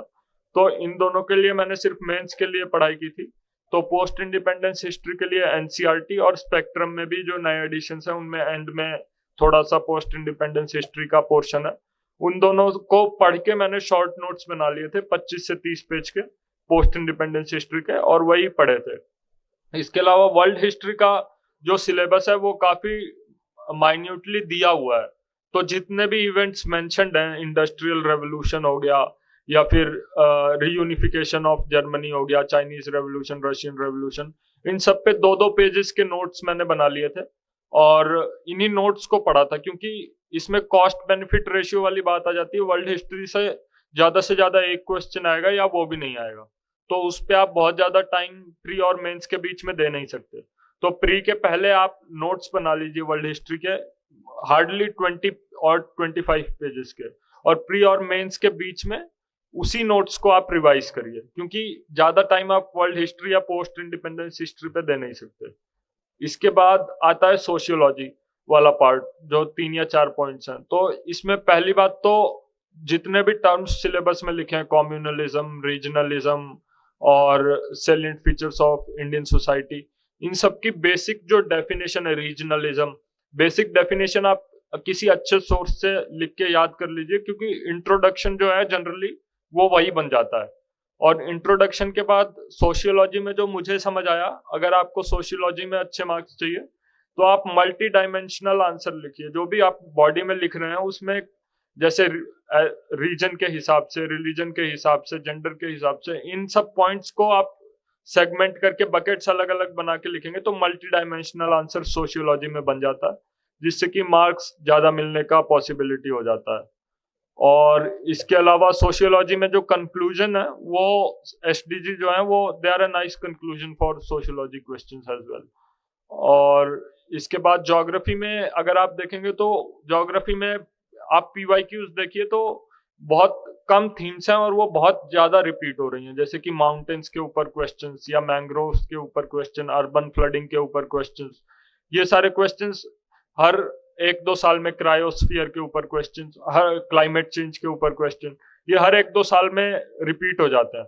तो मैंने क्या किया था कि ये जो फ्रीक्वेंटली आस्क्ड क्वेश्चंस हैं, टॉपिक्स हैं, इनके ऊपर मैंने नोट्स अपने अलग से बना लिए, तो सिर्फ इन्हीं नोट्स को पढ़ा। इसके अलावा जो ज्योग्राफी के लिए 11th और 12th की एनसीईआरटी प्री के लिए पढ़ी थी वही रिवाइज की, और उसको भी ज्यादा रिवाइज करने का टाइम नहीं मिला था मुझे, लेकिन यही जो टॉपिक्स बार बार रिपीट होते हैं, इनके मैंने 4-5 पेज के हार्डली नोट्स बनाए होंगे। और तीनों अटेम्प्ट में मैंने देखा कि उन्हीं 4-5 पेज के नोट्स से 3-4 सवाल हर बार आ रहे थे। तो अगर आप पीवाईक्यूज पढ़ेंगे तो आपको पता चलेगा कि जो थीम्स हैं वो काफी रिपीट हो रही हैं, और उसी को आप उसी के नोट्स बना लीजिए और उसी को पढ़िए। और इसी में जैसे अगर क्लाइमेट चेंज के ऊपर बार बार क्वेश्चन आ रहा है तो आईपीसीसी की रिपोर्ट्स हैं, उनकी रिकमेंडेशंस है, उनको आप लिख लीजिए, आधा पेज में लिख लीजिए, जो 6-7 सिग्निफिकेंट उनकी रिकमेंडेशंस हैं, या जो 6-7 उन्होंने सिग्निफिकेंट थ्रेट्स हाईलाइट किए हैं, और उनको आप अपने आंसर्स में लिखने की कोशिश करिए, तो आपके मार्क्स अपने आप आधा मार्क्स से 1 मार्क्स हर क्वेश्चन में बढ़ जाएगा। तो ये तो था ज्योग्राफी पोर्शन के लिए। इसके बाद अगर GS2 पे आते हैं तो GS2 में पॉलिटी वाला सेक्शन जो है उसके लिए लक्ष्मीकांत 70 to 80% कवर कर लेती है। पर कुछ कुछ चीजें हैं जैसे एंटी डिफेक्शन हो गया या इलेक्टोरल रिफॉर्म्स हो गया, जो कि या फंक्शनिंग ऑफ पार्लियामेंट हो गया। पार्लियामेंट का बेसिक स्ट्रक्चर तो अच्छे से दिया हुआ है लक्ष्मीकांत में, लेकिन फंक्शनिंग वाला एस्पेक्ट, रोल ऑफ राज्यसभा वाला एस्पेक्ट या प्रेशर ग्रुप वाला एस्पेक्ट, ये सब चीजें जो लक्ष्मीकांत में नहीं दी हैं, उनके लिए मैंने विजन का वैल्यू एडेड मटेरियल था उसका यूज किया था और उससे शॉर्ट नोट्स बना लिए थे और फिर उनको याद किया था। इसके बाद जो भी पॉलिटी का आपका क्वेश्चन आए, पॉलिटी में जैसे इस बार मेरे GS2 में ठीक मार्क्स भी आए थे, शायद 117 मार्क्स थे। तो उसके लिए आप ये करिए कि बार बार जितना भी क्वेश्चन पूछा जाए उसमें आर्टिकल्स आपको जितने याद आए कॉन्स्टिट्यूशन के वो जरूर लिखिए। कॉन्स्टिट्यूशन के आर्टिकल्स के बाद सुप्रीम कोर्ट जजमेंट्स का मेंशन करिए।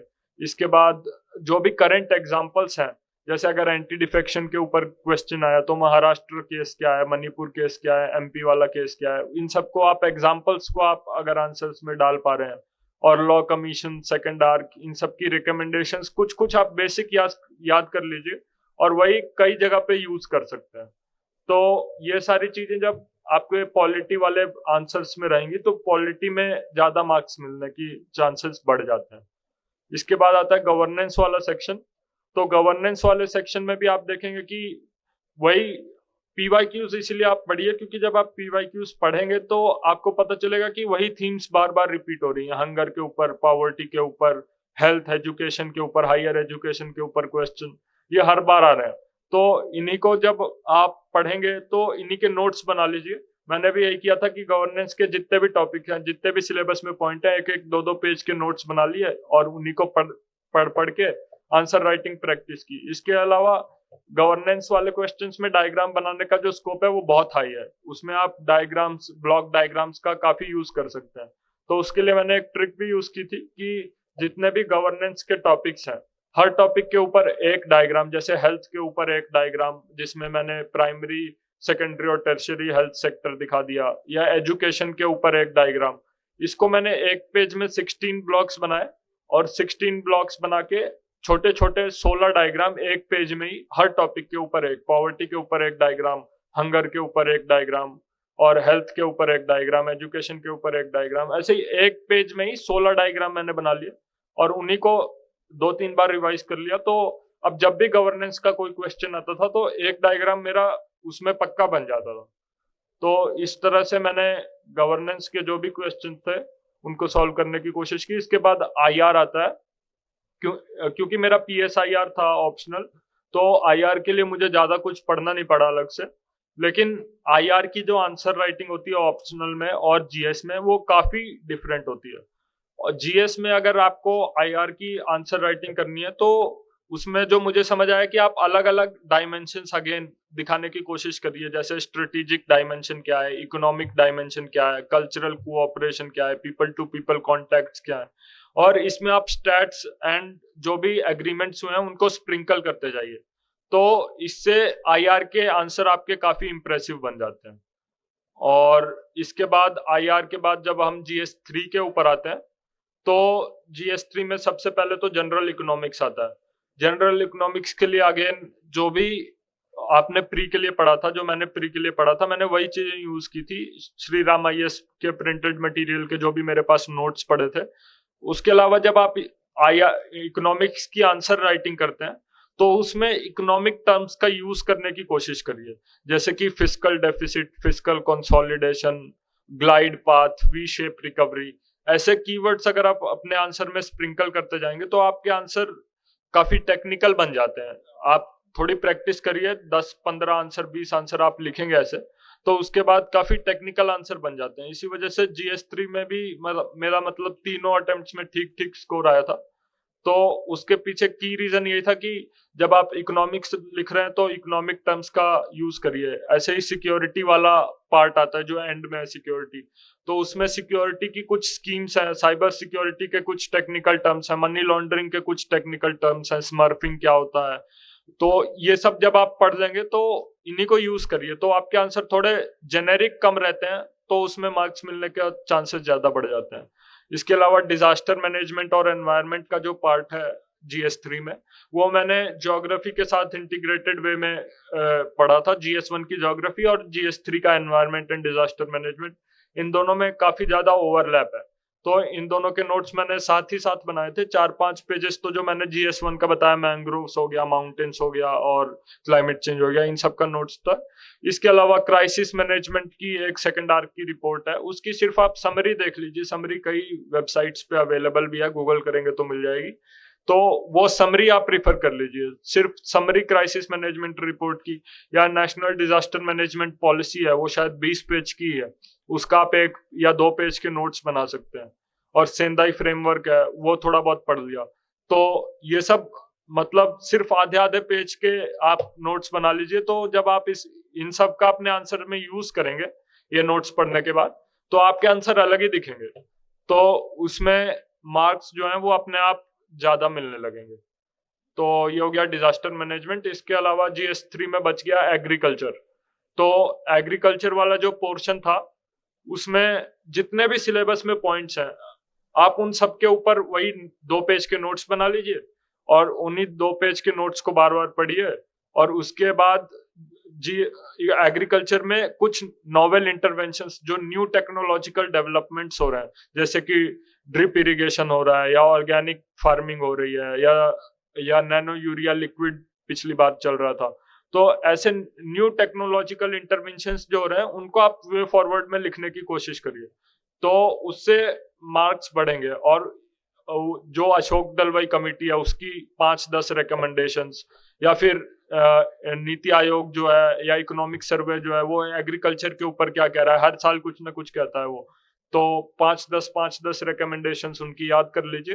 तो एग्रीकल्चर के वे फॉरवर्ड में, और वहीं से इश्यूज भी निकल आते हैं। जब आप वे फॉरवर्ड पढ़ेंगे तो lack of way forward is your issues और चैलेंजेस, तो वहीं से एग्रीकल्चर तैयार हो जाता है। 5-10 पेज में ही अगर आप ये सब चीजें लिख लेंगे, तो एग्रीकल्चर के ऊपर आपके पास क्वालिटी कंटेंट आ जाएगा, और उसी को आप आंसर्स में लिखने की कोशिश कर सकते हैं। तो ये था मेरी GS3 की स्ट्रेटेजी। और फिर GS4 में मेरे को पहले तो काफी ट्रिकी लगा था GS4, और पहले 2 अटेम्प्ट्स में मेरे मार्क्स भी काफी कम आए थे GS4 में। और उसके लिए सोर्सेस पहले तो नहीं समझ आते, तो मैंने पहले लेक्सिकॉन बुक पढ़ी थी, उससे शॉर्ट नोट्स बनाए थे। और मृणाल वेबसाइट पे भी नोट्स पड़े हुए हैं एथिक्स के, तो वो भी मैंने रिफर किए थे। दोनों को कंबाइन करके थोड़े शॉर्ट नोट्स बनाए थे मैंने, और फिर उन्हीं शॉर्ट नोट्स को पढ़ा था बार बार। और लेकिन मैं जो मिसिंग एस्पेक्ट था, जिस वजह से मेरे कम मार्क्स आ रहे थे, मुझे लग रहा था, वो ये था कि मैं काफी बड़े बड़े पॉइंट्स एथिक्स में लिख रहा था, क्योंकि जेनेरिक क्वेश्चंस पूछे जाते हैं एथिक्स में, और उसके ऊपर फैक्चुअल या ऑब्जेक्टिव क्वेश्चंस तो होते नहीं, आपका ओपिनियन मांगते हैं, या फिर आपकी एनालिटिकल स्किल्स चेक करते हैं वो। तो उसमें मैं एग्जाम्पल्स कम दे रहा था, और जो मेरे पॉइंट्स थे वो काफी बड़े बड़े थे। तो इस वाले थर्ड मेंस में मैंने ये कोशिश की कि मैंने ये फॉर्मेट यूज किया कि हर जो भी क्वेश्चन है उसको 2 सब हेडिंग्स में मैं डिवाइड कर देता था, और हर सब हेडिंग में 4 से 5 पॉइंट, और हर पॉइंट में एक एग्जाम्पल देता था। तो इतने सारे एग्जाम्पल्स अगर आपको देने, तो उसके लिए मैंने क्या किया था कि एग्जाम्पल्स के लिए अलग से 4-5 पेज बना लिए थे मैंने नोट्स। तो जैसे गुड एग्जाम्पल्स एंड उन मतलब नोट्स में भी मैंने गुड एग्जाम्पल्स और बैड एग्जाम्पल्स के 2 कॉलम बना लिए। और जैसे स्पोर्ट्स के ऊपर है, या फिर जो भी लाइफ्स ऑफ फेमस पर्सन्स हैं उनके ऊपर है, तो उसमें से, या ब्यूरोक्रेट्स हैं, ब्यूरोक्रेट्स के काफी एग्जाम्पल्स यूजफुल होते हैं, तो उसमें good examples as well as bad examples. For example अगर स्पोर्ट्स में है, तो जो मैच फिक्सिंग वाले एग्जाम्पल्स हैं वो बैड एग्जाम्पल्स में आ गए, और जो इंटेग्रिटी वाले एग्जाम्पल्स हैं, जैसे कि Sachin Tendulkar went back even when he was given not out, तो ये सारे गुड एग्जाम्पल्स हैं। तो इसी तरह से स्पोर्ट्स से लाइव्स ऑफ गुड पर्सन, जैसे ethical events from the lives of M Visvesvaraya और महात्मा गांधी और विनोबा भावे, ये सब आप लिख लीजिए। और ऐसे ही ethical examples, bad examples such as lives of Hitler और अदर कॉलोनियल मास्टर्स, ये आप लिख लीजिए, और इन्हीं एग्जाम्पल्स को आप यूज करिए।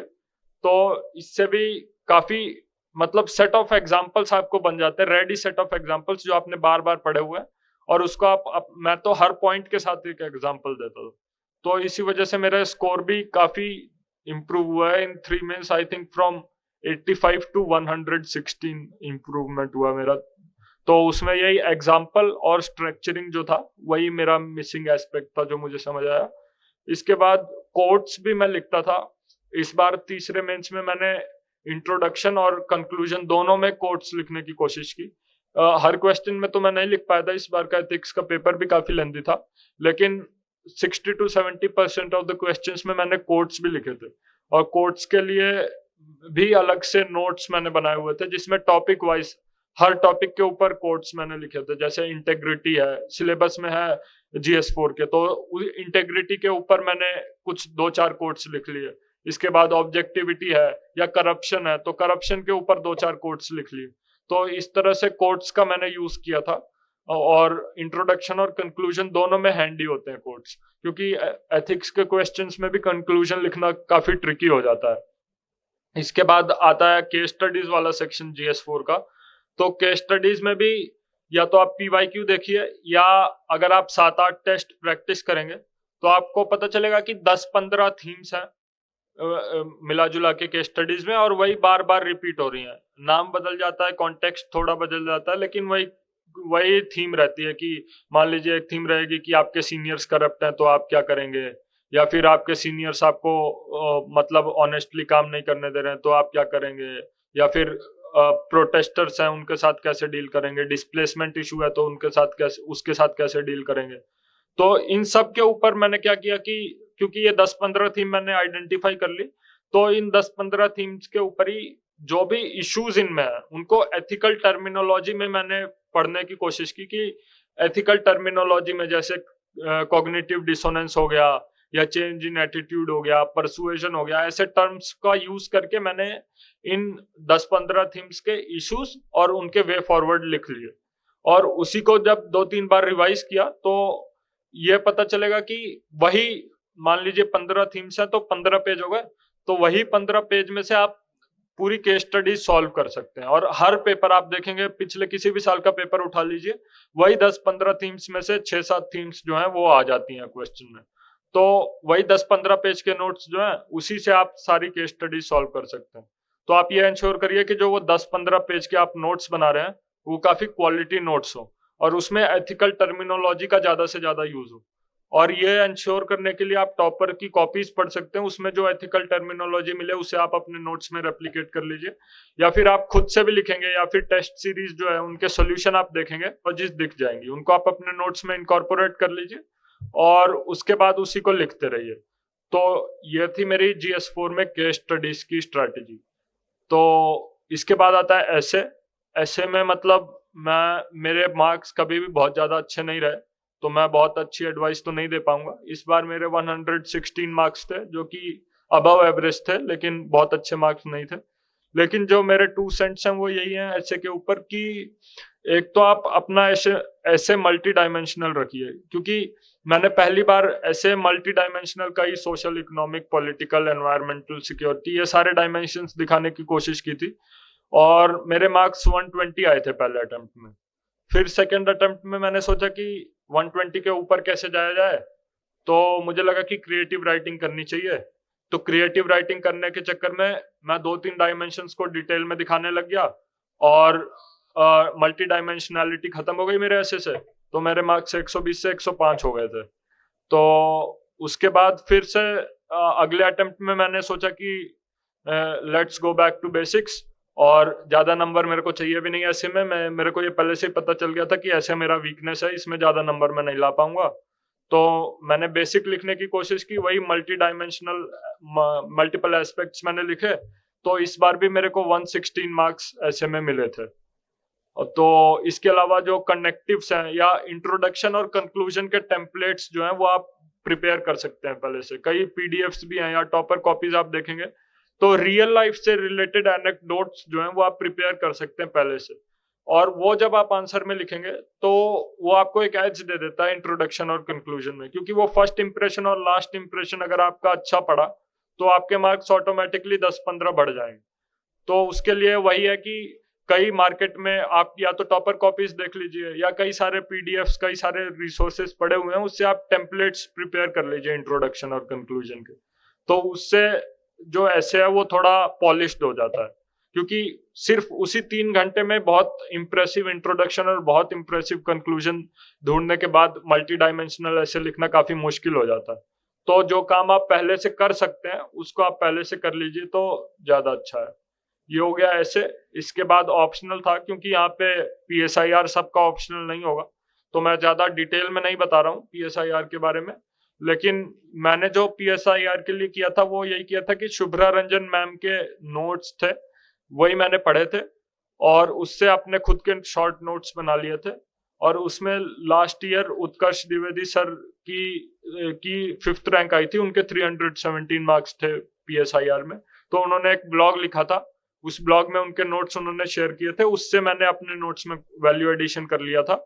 और इसके बाद आंसर राइटिंग की प्रैक्टिस की थी मैंने। शुभ्रा रंजन आईएएस की टेस्ट सीरीज ज्वाइन की थी पीएसआईआर की, और आंसर राइटिंग प्रैक्टिस की 8 भी नहीं 6 टेस्ट दे पाया था मैं, और 6 टेस्ट दिए, और यही अपने नोट्स को बार बार रिवाइज किया।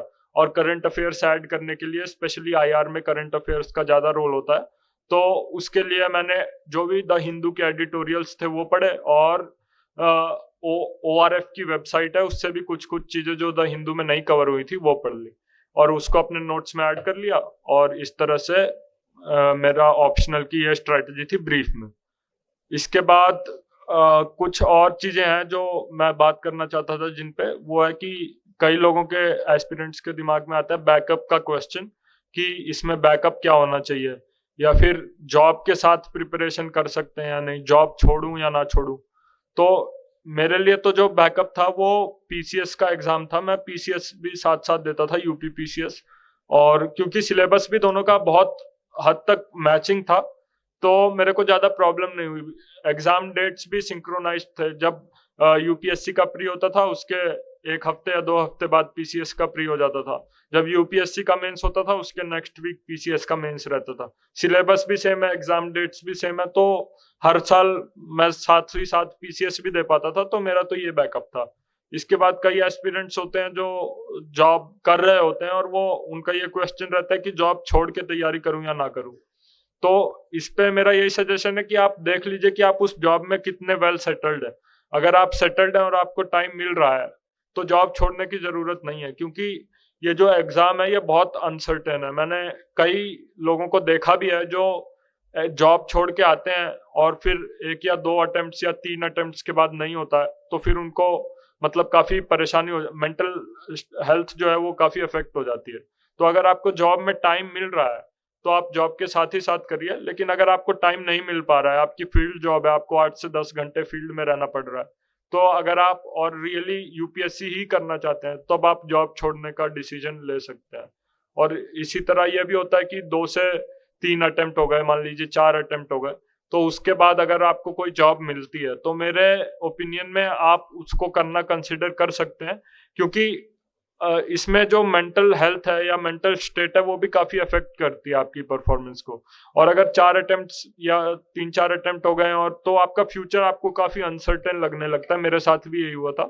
तो इस वजह से अगर 3 या 4 अटेम्प्ट के बाद आपको कोई जॉब मिलती है तो आप उसको कंसिडर कर सकते हैं लेना। तो ये तो थी बैकअप्स की बात जो मैं करना चाहता था। इसके अलावा थोड़ा बहुत मैं उसके भी ऊपर डिस्कशन करूंगा कि कैसे मोटिवेशन बनाए रखें। जैसे मेरी तो जर्नी थी काफी लंबी थी, 3 से मतलब 4 साल तो मेरे अटेम्प्ट ही हो गए। उसके बाद भी 1-2 साल मैं पहले से भी पढ़ रहा था, तो 5-6 साल की मेरी जर्नी थी यूपीएससी की।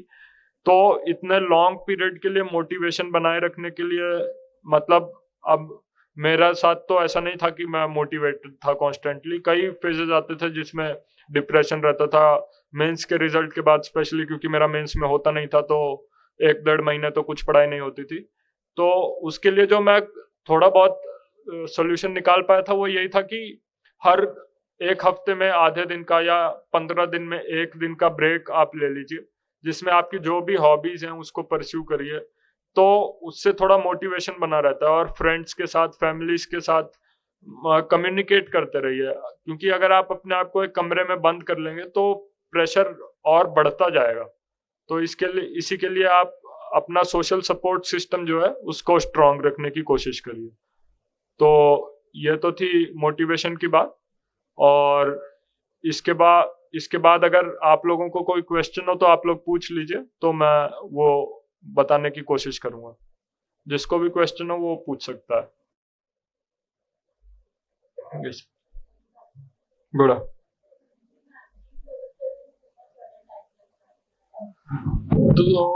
तो मंथली मैगजीन में अगर आपको टाइम लग रहा है काफी ज्यादा, तो उसका एक दो सोल्यूशन है। एक तो ये है कि आप रोज 1 से 1.5 घंटा पढ़िए, और आप बना लीजिए कि मान लीजिए 90 पेज या 100 पेज की होती है मंथली मैगजीन, और आप रोज 1 घंटा अगर पढ़ रही हैं, तो हर दिन में आपको 3 पेज खत्म करने हैं। उसका कोई सोल्यूशन नहीं है। तो अगर आपको एक दिन में 3 पेज खत्म करने हैं, तो आप की पॉइंट उसी हिसाब से पढ़ लीजिए। यानी 20 मिनट में 1 पेज हो गया, तो 20 मिनट में जब 1 पेज हो गया, तो 20 मिनट में आप 1 पेज में क्या कितना पढ़ सकती हैं ये आप पहले ही समझ लीजिए, और सिर्फ वही पढ़िए। मतलब पूरा डेप्थ में जाके डिटेल में समझने की कोशिश अगर ना भी करें, या फिर जो टॉपिक्स आपको लगते हैं इंपॉर्टेंट नहीं है, जो कि नहीं पूछे जाएंगे, या जो बहुत ही ज्यादा डेप्थ में दे दिए, तो उनको आप स्किप भी कर सकती हैं। तो यही तरीका है। सर लक्ष्मीकांत के नोट्स बनाने हैं सर? मैंने तो लक्ष्मीकांत के नोट्स नहीं बनाए थे, क्योंकि मुझे तो लगा कि वो पूरी बुक ही फैक्ट से भरी हुई है, तो उसमें से मैं क्या कम करूं क्या ना कम करूं मेरे को तो समझ नहीं आया, तो मैंने नहीं नोट्स बनाए। और आपको अगर बनाने हो तो आप बना सकती हैं, लेकिन वही है कि आप ये कोशिश करिएगा कि फैक्ट्स बहुत ज्यादा ना छूटें, क्योंकि लक्ष्मीकांत में कहीं से भी क्वेश्चन जनरली आ जाते हैं। लक्ष्मीकांत ही इनफैक्ट ऐसी बुक है जिससे सबसे ज्यादा क्वेश्चंस डायरेक्टली प्रीलिम्स में आते हैं, तो इसलिए उसके नोट्स मेरे ओपिनियन में बनाने का बहुत ज्यादा फायदा नहीं होगा। और सर मेरा लास्ट क्वेश्चन ये था सर, जैसे इकॉनमी है सर, इकॉनमी बहुत ज़्यादा कवर करना पड़ता है हमारे जो करंट अफेयर है सर, तो कैसे इकॉनमी को करंट अफेयर के साथ सर कवर करें? इकोनॉमी के करंट अफेयर्स के लिए वही है कि आप न्यूज़पेपर पढ़ते रहिए, जो उसमें जो इकोनॉमी वाला सेक्शन आता है उससे अगर नोट्स बना पाए तो ठीक है, और अगर नोट्स ना भी बना पाए तो वही मंथली करंट अफेयर्स मैगजीन जो है उसमें भी इकोनॉमी का सेक्शन अच्छा खासा 20-30 पेज का रहता है, तो उसी को आप पढ़िए। और जब आप 1 साल का इकोनॉमी सेक्शन पढ़ लेंगे तो आप देखेंगे कि थीम्स जो है वो फिर से रिपीट होने लगी हैं, या फिर बहुत सारे कॉन्सेप्ट जो हैं वो आपको समझ आ चुके हैं, तो उनका एप्लीकेशन ही है जो अगले न्यूज आ रही है। तो अगर 1 साल तक या 6 महीने 8 महीने 1 साल तक अगर आप इकोनॉमी का करंट अफेयर्स या न्यूज़पेपर डेडिकेटेडली पढ़ेंगे, तो फिर आपको इकोनॉमी आसान लगने लगेगी धीरे धीरे। Thank you so much sir, nice to meet you sir. Thank you. तो सर सेमिनार से पहले 2-3 डाउट्स थे और अभी मैंने वो करेक्ट किए। बिल्कुल। तो पहला तो सर मैं स्टार्ट कर रहा हूँ, तो इसमें प्री रिक्विजिट्स क्या है? मतलब सब कहते हैं पहले से एनसीईआरटी कुछ कवर हो, स्टैटिक पाथ थोड़ा हो पहले से, बट ये सब नहीं है मेरा अभी। तो क्या प्री रिक्विजिट्स हैं इसमें कि पहले कम्युनिकेशन सही करो, एनसीईआरटी थोड़ा बहुत पढ़ लो फिर चालू करो, एकदम से कूदो मत इसमें? ये डिपेंड करता है, जैसे आप अटेम्प्ट कौन सा दे रहे हैं और उसके पहले आपने क्या पढ़ा हुआ है। अगर जब भी आप अटेम्प्ट दे रहे हो प्री का, उसके पहले एटलीस्ट आपने स्टैंडर्ड बुक्स जो है जो मैंने मेंशन की, जैसे कि स्पेक्ट्रम और शंकर आईएएस और लक्ष्मीकांत, ये आपने एक बार पढ़ी हुई होनी चाहिए और एक बार रिवाइज की हुई होनी चाहिए। और इसके अलावा जो भी एनसीईआरटीज हैं 11th और 12th की, वो भी पढ़ के रिवाइज की हुई हो, तभी अटेम्प्ट दीजिए। और एज सच अगर आप अटेम्प्ट नहीं दे रहे हैं तो आप 0 से स्टार्ट कर सकते हैं, कोई इशू नहीं है। सभी 0 से स्टार्ट करते हैं, तो उसमें कोई दिक्कत नहीं है। ठीक, थैंक यू। सेकंड चीज था ये था कि सर आपने 3 अटेम्प्ट जो दिए दिल्ली जाने से पहले, हाँ। तो क्या आपको लगता है कि अगर आप दिल्ली पहले गए होते तो कुछ रिजल्ट्स पहले आ जाते, या दिल्ली जाना जरूरी है, या इसमें क्या है घर से किया जा सकता है? क्योंकि कई देखा है मैंने, लोग घर से भी करते हैं, बट आपके पर्टिकुलर एग्जांपल में आप चौथे अटेम्प्ट में आप घर दिल्ली गए ही, तो क्या वो डिसीजन मैं पहले लूं या फिर घर से ही करूं? तो इसमें ये है कि आप देख लीजिए कि आपकी घर से कितनी प्रोडक्टिविटी निकल पा रही है। और जो मेरे को इनफैक्ट लगता है कि मेरा अगर मैं पहले भी दिल्ली गया होता तो मेरे को ज्यादा फर्क नहीं पड़ता, क्योंकि जब मैं दिल्ली गया अब 3rd अटेम्प्ट के बाद, तो मैंने कुछ नया वहां पे नहीं किया। और जो मेरे को लगता है, जो मेरा पर्सनल ओपिनियन है, कि अगर मैं दिल्ली ना भी जाता और यहीं घर से पढ़ाई करता, तो भी मेरा मोर और लेस सिमिलर मार्क्स आता। क्योंकि वहां पे जाके ना मैंने कोई कोचिंग क्लासेस की, और जो टेस्ट सीरीज मैं यहाँ से दे रहा था वही टेस्ट सीरीज मैंने वहां से दी।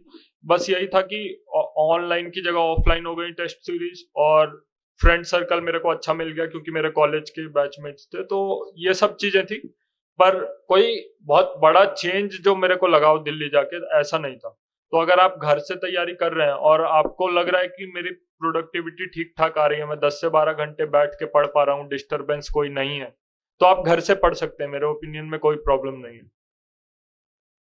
नेक्स्ट था सर कि कई बार ऐसा होता है कि should everyone know about your preparation, आपके रिलेटिव्स में, आपके क्लोज फ्रेंड्स में, कॉज वो एक्स्ट्रा प्रेशर ऐड करते हैं 2-3 बार, तो कि दे ऑल मतलब कई बार उनको लगता है, उनसे आपको खुद से ज़्यादा उनको लगता है कि इनका हो ही जाएगा, ये हो जाएगा, और एक चीज़ होती है कि हवा बना देते हैं वो सब। तो क्या वो सबको पता होना चाहिए कि क्लोज फ्रेंड्स को पता होना चाहिए वो कैसे हो? अब इसमें वही बात है कि आप खुद से किसी को मत बताइए, लेकिन जो ज्यादातर रिलेटिव्स होते हैं वो पूछते रहते हैं कि भाई ग्रेजुएशन खत्म हो गया तुम्हारा, आप क्या कर रहे हो? हाँ। तो अब उसमें आप क्या बोलोगे, झूठ तो बोल नहीं सकते, तो तब आपको बताना पड़ता है। तो जो प्रेशर आएगा उसके साथ आपको डील भी करना पड़ता है, लेकिन वही प्रेशर को आप यूज भी कर सकते हैं, चैनलाइज कर सकते हैं। जब उस प्रेशर को आप प्रोडक्टिव वे में यूज करेंगे तो वो आपकी जो हार्ड वर्क करने की कैपेसिटी है उसको इंक्रीज करेगा। जब आपके ऊपर प्रेशर पड़ने लगेगा तो if you can perform under pressure then pressure is a good thing. तो वही है। एंड सर लास्ट चीज़ थी कि आपने मोटिवेशन पे बोला कि आपका एक सोशल ग्रुप होना चाहिए जिससे आप कम्युनिकेट कर सको। तो sir with in a period इतने में जो था, आपने सोशल मीडिया और दूसरा और डिस्ट्रैक्शन और कंटिन्यूअस एक लगे रहने के लिए क्या था आपका? वो आपने बंद कर दिया था सोशल मीडिया, आप अलग थे, या फिर उस पे रहते थे, या फिर एंटरटेनमेंट का आपका क्या था कि आप बर्नआउट ना हो जाओ? तो सोशल मीडिया तो जैसे मैंने यूज ना के बराबर किया, इंस्टाग्राम फेसबुक कुछ नहीं यूज किया मैंने। तो लेकिन वही है, जो सोशल सपोर्ट सिस्टम था, फ्रेंड्स के साथ फोन पे बात कर ली या घर पे फोन पे बात कर लिया। जब मैं घर में रहता था तो भाई बहन और मम्मी पापा सब साथ ही में रहते थे, तो ऐसे ही था। मतलब सोशल मीडिया का यूज नहीं, क्योंकि उसमें डिस्ट्रैक्शन ज्यादा होता है और सोशल सपोर्ट सिस्टम मतलब कम रहता है। तो आपका सोशल सपोर्ट सिस्टम टाइम ना वेस्ट कर दे आपका, ये आपको बैलेंस बना के रखना है। तो इसके लिए जो ज्यादा एडिक्टिव चीजें हैं जैसे कि इंस्टाग्राम हो गया या फेसबुक हो गया, इनको अगर आप अवॉइड कर सकते हैं तो अवॉइड कर दीजिए। Thank you sir. एक लास्ट चीज सर, कोचिंग सेलेक्ट करने से पहले क्या क्या सोचना चाहिए? क्योंकि मैं अभी सेलेक्ट करना जा रहा हूँ, तो उससे पहले मैं बहुत सारे ऑप्शंस हैं, बहुत सारी चीज़ें हैं, तो कैसे सेलेक्ट किया जाए वो चीज़, और कितना इफेक्ट कर जाता है एक अच्छा मटेरियल, या फिर सिर्फ रेफरेंस बुक पढ़ना, या तो सिर्फ कोचिंग द्वारा प्रोवाइड किया हुआ मटेरियल पढ़ना? तो कोचिंग सेलेक्ट करने के लिए जो 2-3 क्राइटेरिया आप यूज कर सकते हैं मेरे ओपिनियन में, वो यही है कि एक तो अगर आप किसी से बात कर पाए या जो क्लासेस पहले कर चुका है, तो आपको अच्छा खासा फीडबैक मिल जाता है कि एक्चुअली में क्या हो रहा है। उसके बाद जो भी मार्केट में ओपिनियन है कि ये 2 या 3 या 4 टॉप की कोचिंग्स हैं, तो उनमें ज्यादा डिफरेंस नहीं रहता है। आप कोई भी ज्वाइन कर लेंगे तो आप देखेंगे कि ज्यादा डिफरेंस नहीं है। वो आपके ऊपर है कि आपने उन नोट्स का कैसे यूज किया। और ऐसा नहीं है कि अगर आपने ए कोचिंग को ज्वाइन किया और बी को नहीं ज्वाइन किया तो इस वजह से आपका सिलेक्शन नहीं होगा, क्योंकि जो टॉप की कोचिंग्स हैं वो almost similar quality of content दे रही हैं और almost similar quality of teachers है। तो इस वजह से उतना ज्यादा फर्क नहीं पड़ेगा, जो मेरा ओपिनियन है। Thank you sir, all the best. Thank you. Good afternoon sir. Good afternoon. Sir मेरा क्वेश्चन आंसर राइटिंग से संबंधित है। हाँ। सर कि सबसे पहले जब हम आंसर राइटिंग करना शुरुआत करते हैं तो हमारे सामने कई चुनौतियां होती हैं, जैसे कि सर इतने सारे डेटा कैसे याद रखें, क्योंकि सर डेटा के बिना क्वेश्चन ऑथेंटिक नहीं लगता। और दूसरा ये कि सर जब पैराग्राफ हम लोग चेंज करके दूसरे पैराग्राफ जाते हैं तो सर एक पैराग्राफ का दूसरे पैराग्राफ से ट्रांजिशन कैसे बनाएं, जैसे लगता है कि पहला पैराग्राफ कहीं और जा रहा है, दूसरा पैराग्राफ कहीं और जा रहा है। और तीसरा कि सर जब हम वर्णनात्मक, इस समय यूनिवर्सिटी लेवल पर हम लोग वर्णनात्मक आंसर राइटिंग करते हैं, उत्तर लेखन, तो उसको यूपीएससी में हम लोग विश्लेषण परक राइटिंग में कैसे बदलें उसको हम लोग, क्योंकि सर क्वेश्चन को जब क्वेश्चन आंसर को क्वेश्चन के अनुरूप हम लोग मैनिपुलेट करके छोटा कर सके, बड़ा कर सके क्वेश्चन के अनुरूप। सर ये क्वेश्चन। तो पहला क्वेश्चन जो था आपका डेटा के ऊपर था कि इतना सारा डेटा कैसे याद करें। Yes sir. तो इसका जो सोल्यूशन है कि आप इतना सारा डेटा मत याद करिए, आप हर टॉपिक के ऊपर 3 या 4 स्टैट याद कर लीजिए। तो मान लीजिए अगर टोटल कितने टॉपिक है, 20, 40, 60 टॉपिक है GS 1, 2, 3 मिला के, तो आपके 200 या 250 स्टैट हो गए। हर टॉपिक के ऊपर 3 या 4 स्टैट, तो उनको आप अगर रिवाइज करेंगे तो 200 से 250 स्टैट को आप बार बार रिवाइज कर पाएंगे। बहुत सारे अगर आपने हर टॉपिक के एक टॉपिक के ऊपर 10 स्टैट कर लिया याद, तो उनको रिवीजन इम्पॉसिबल हो जाता है, और जब रिवीजन नहीं होगा तो वो आपकी आंसर कॉपी में नहीं दिखेंगे। तो हर टॉपिक के ऊपर लिमिटेड नंबर ऑफ स्टैट्स आप रखिए, 3 या 4, और टोटल 200 से 250 स्टैट्स हो गए। उन्हीं को आप बार बार रिवाइज करिए, और जब आप क्वेश्चंस देखेंगे तो आपको पता चलेगा कि वही 200 से 250 स्टैट आप बहुत सारे क्वेश्चंस में बहुत सारी जगह पे डाल सकते हैं। तो बहुत ज्यादा स्टैट्स के पीछे मत भागिए, कुछ ही स्टैट्स याद करिए, लेकिन उनको इंटरनलाइज कर लीजिए ताकि वो आपकी आंसर कॉपी में दिख पाए। और इसके बाद दूसरा क्वेश्चन था आपका पैराग्राफ के ऊपर कि पैराग्राफ में ट्रांजिशन कैसे करें। तो उसमें मैंने तो जीएस में पैराग्राफ फॉर्मेट में आंसर राइटिंग की नहीं थी, मेरे सारे आंसर पॉइंट फॉर्मेट। सर एक क्वेश्चन, सर जब बुलेट फॉर्म में लिखेंगे तो उसमें भी तो क्रोनोलॉजी बनना चाहिए ना? हाँ, तो उसमें क्रोनोलॉजी बनाने का यही तरीका है कि एक तो पहले आपको सब हेडिंग बनानी है। सब हेडिंग कैसे बनेंगी कि आप क्वेश्चन पढ़िए और उसमें जो आपको लग रहा है कि इंपॉर्टेंट चीजें पूछी जा रही हैं उनके हिसाब से आपने सब हेडिंग बना ली। तो एक तो ये लिंकेज हो गया तीनों पार्ट के बीच में। और उसके बाद जब आप एक सब हेडिंग के अंदर पॉइंट्स लिख रहे हैं तो आप ये कोशिश करिए कि सबसे इंपॉर्टेंट पॉइंट जो है वो सबसे पहले लिखिए, और डिक्रीजिंग ऑर्डर ऑफ इंपॉर्टेंस में पॉइंट्स को लिखिए। या फिर जब आप बकेटिंग कर रहे हैं तो पहले सोशल एस्पेक्ट, फिर पॉलिटिकल एस्पेक्ट, फिर इकोनॉमिक एस्पेक्ट, इस तरह से अगर आप बकेटिंग करेंगे तो अपने आप थोड़ा ट्रांजिशन और थोड़ा लिंकेज बनता जाता है। तीसरा क्वेश्चन सर, वर्णात्मक आंसर राइटिंग जो है विश्लेषण परक कैसे लिखें उसको? इसे वर्णात्मक उत्तर लेखन को विश्लेषण परक पर कैसे ले जाएं सर, क्योंकि यूपीएससी में विश्लेषण परक राइटिंग से ही कुछ हो गया। तो इसके लिए वही है कि जैसे आप कह रहे हैं कि ग्रेजुएशन में आप वर्णनात्मक जो आंसर राइटिंग करते हैं और यूपीएससी में विश्लेषणात्मक है। तो उसके लिए आप यही करिए कि आप अलग से यूपीएससी के लिए कोई टेस्ट सीरीज ज्वाइन करिए। उसमें आप या तो टॉपर्स की कॉपीज पढ़िए, कोई भी एक टॉपर की कॉपी आप उठाइए, उससे एक क्वेश्चन पकड़िए और उसका खुद से सोल्यूशन लिखिए और बिना टॉपर का सोल्यूशन देखे, और अपना आंसर लिखने के बाद टॉपर के आंसर से कंपेयर करिए। तो फिर आप देखेंगे कि आपने कैसे लिखा, आपने वर्णनात्मक लिखा होगा और टॉपर ने विश्लेषणात्मक लिखा होगा। तो आप फिर समझ पाएंगे कि इसको मैं कैसे इसमें कन्वर्ट कर सकता हूँ, क्या मुझे करना चाहिए कि यहां से मैं यहां तक पहुंच पाऊं। तो यही एक तरीका है जो मुझे समझ आता है। Thank you sir.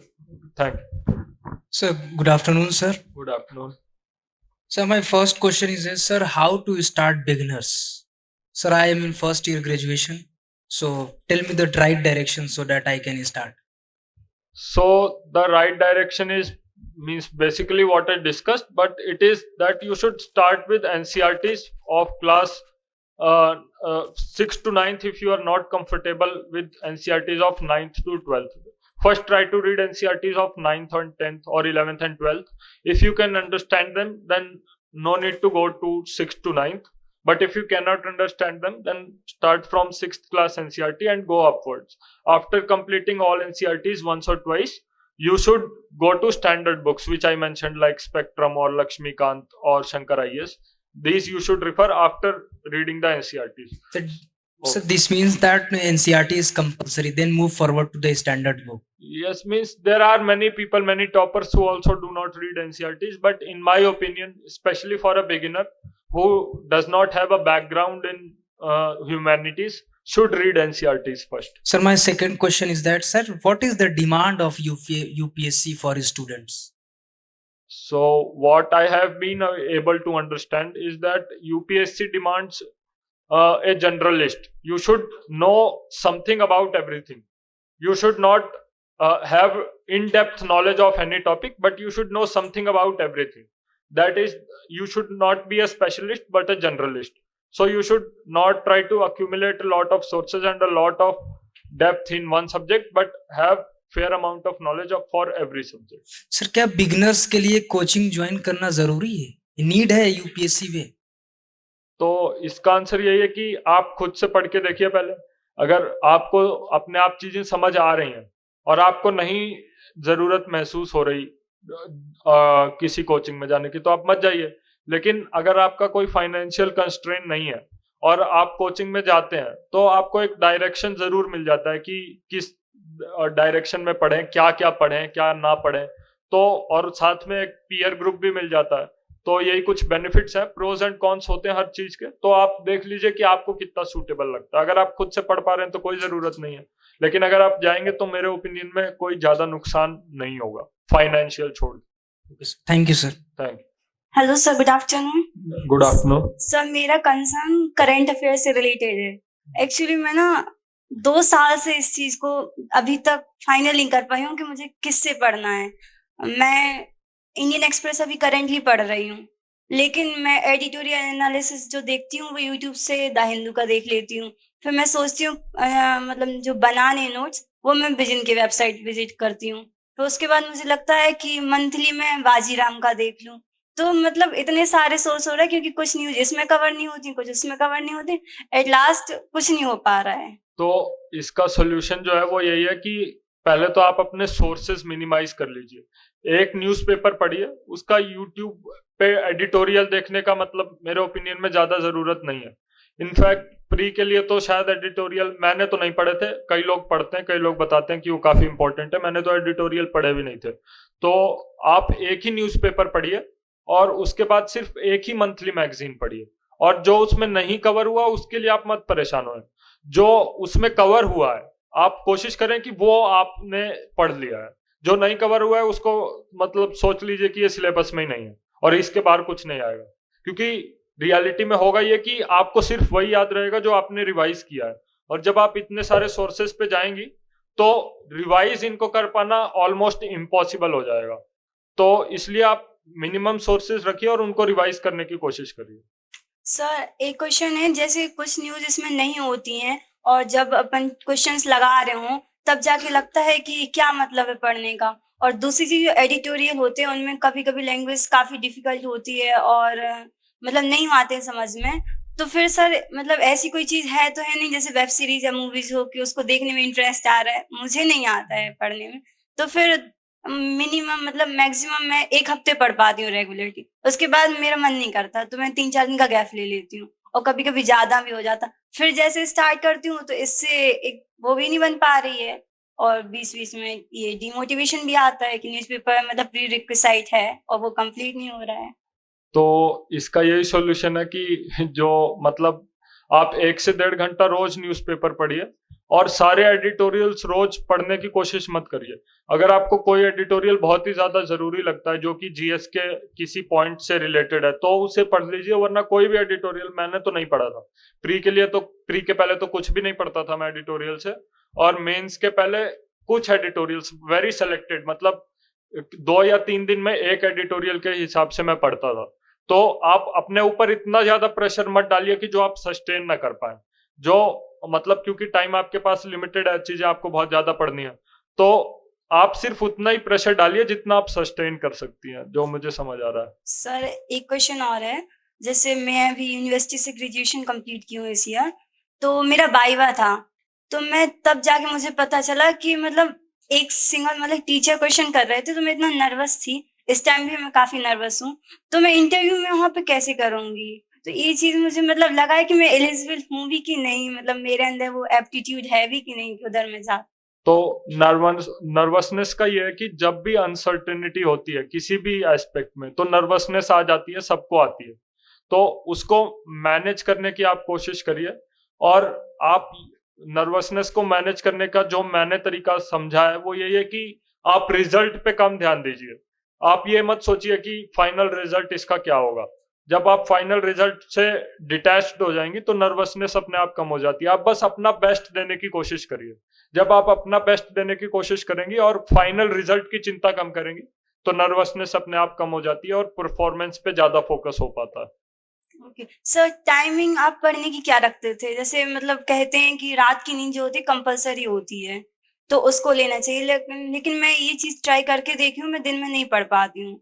तो मुझे रात में पढ़ना बेटर लगता है। लेकिन फिर ये चीज भी कही जाती कि हाँ ब्रह्म मुहूर्त में उठना, ऐसे एग्जाम्पल वगैरह वगैरह, तो इसलिए रात को सोना, अब रात को नींद ही नहीं आती, ट्राई करते रहते, इसी चक्कर में तो पूरा सब खराब हो जाता है। तो इसका यही है कि हर पर्सन टू पर्सन वेरी करता है। मैं कई लोगों को जानता हूं जो रात भर पढ़ के सुबह 6 बजे सोते थे, उनका भी एग्जाम निकल रहा है। और कई लोग हैं, जैसे मैं भी रात में 10 ही बजे सो जाता था और 5 बजे सुबह उठता था, तो ऐसे लोग भी एग्जाम निकाल रहे हैं। तो इसका जो मतलब कंक्लूजन है वो यही है कि आपको क्या सूट करता है आप वो करिए।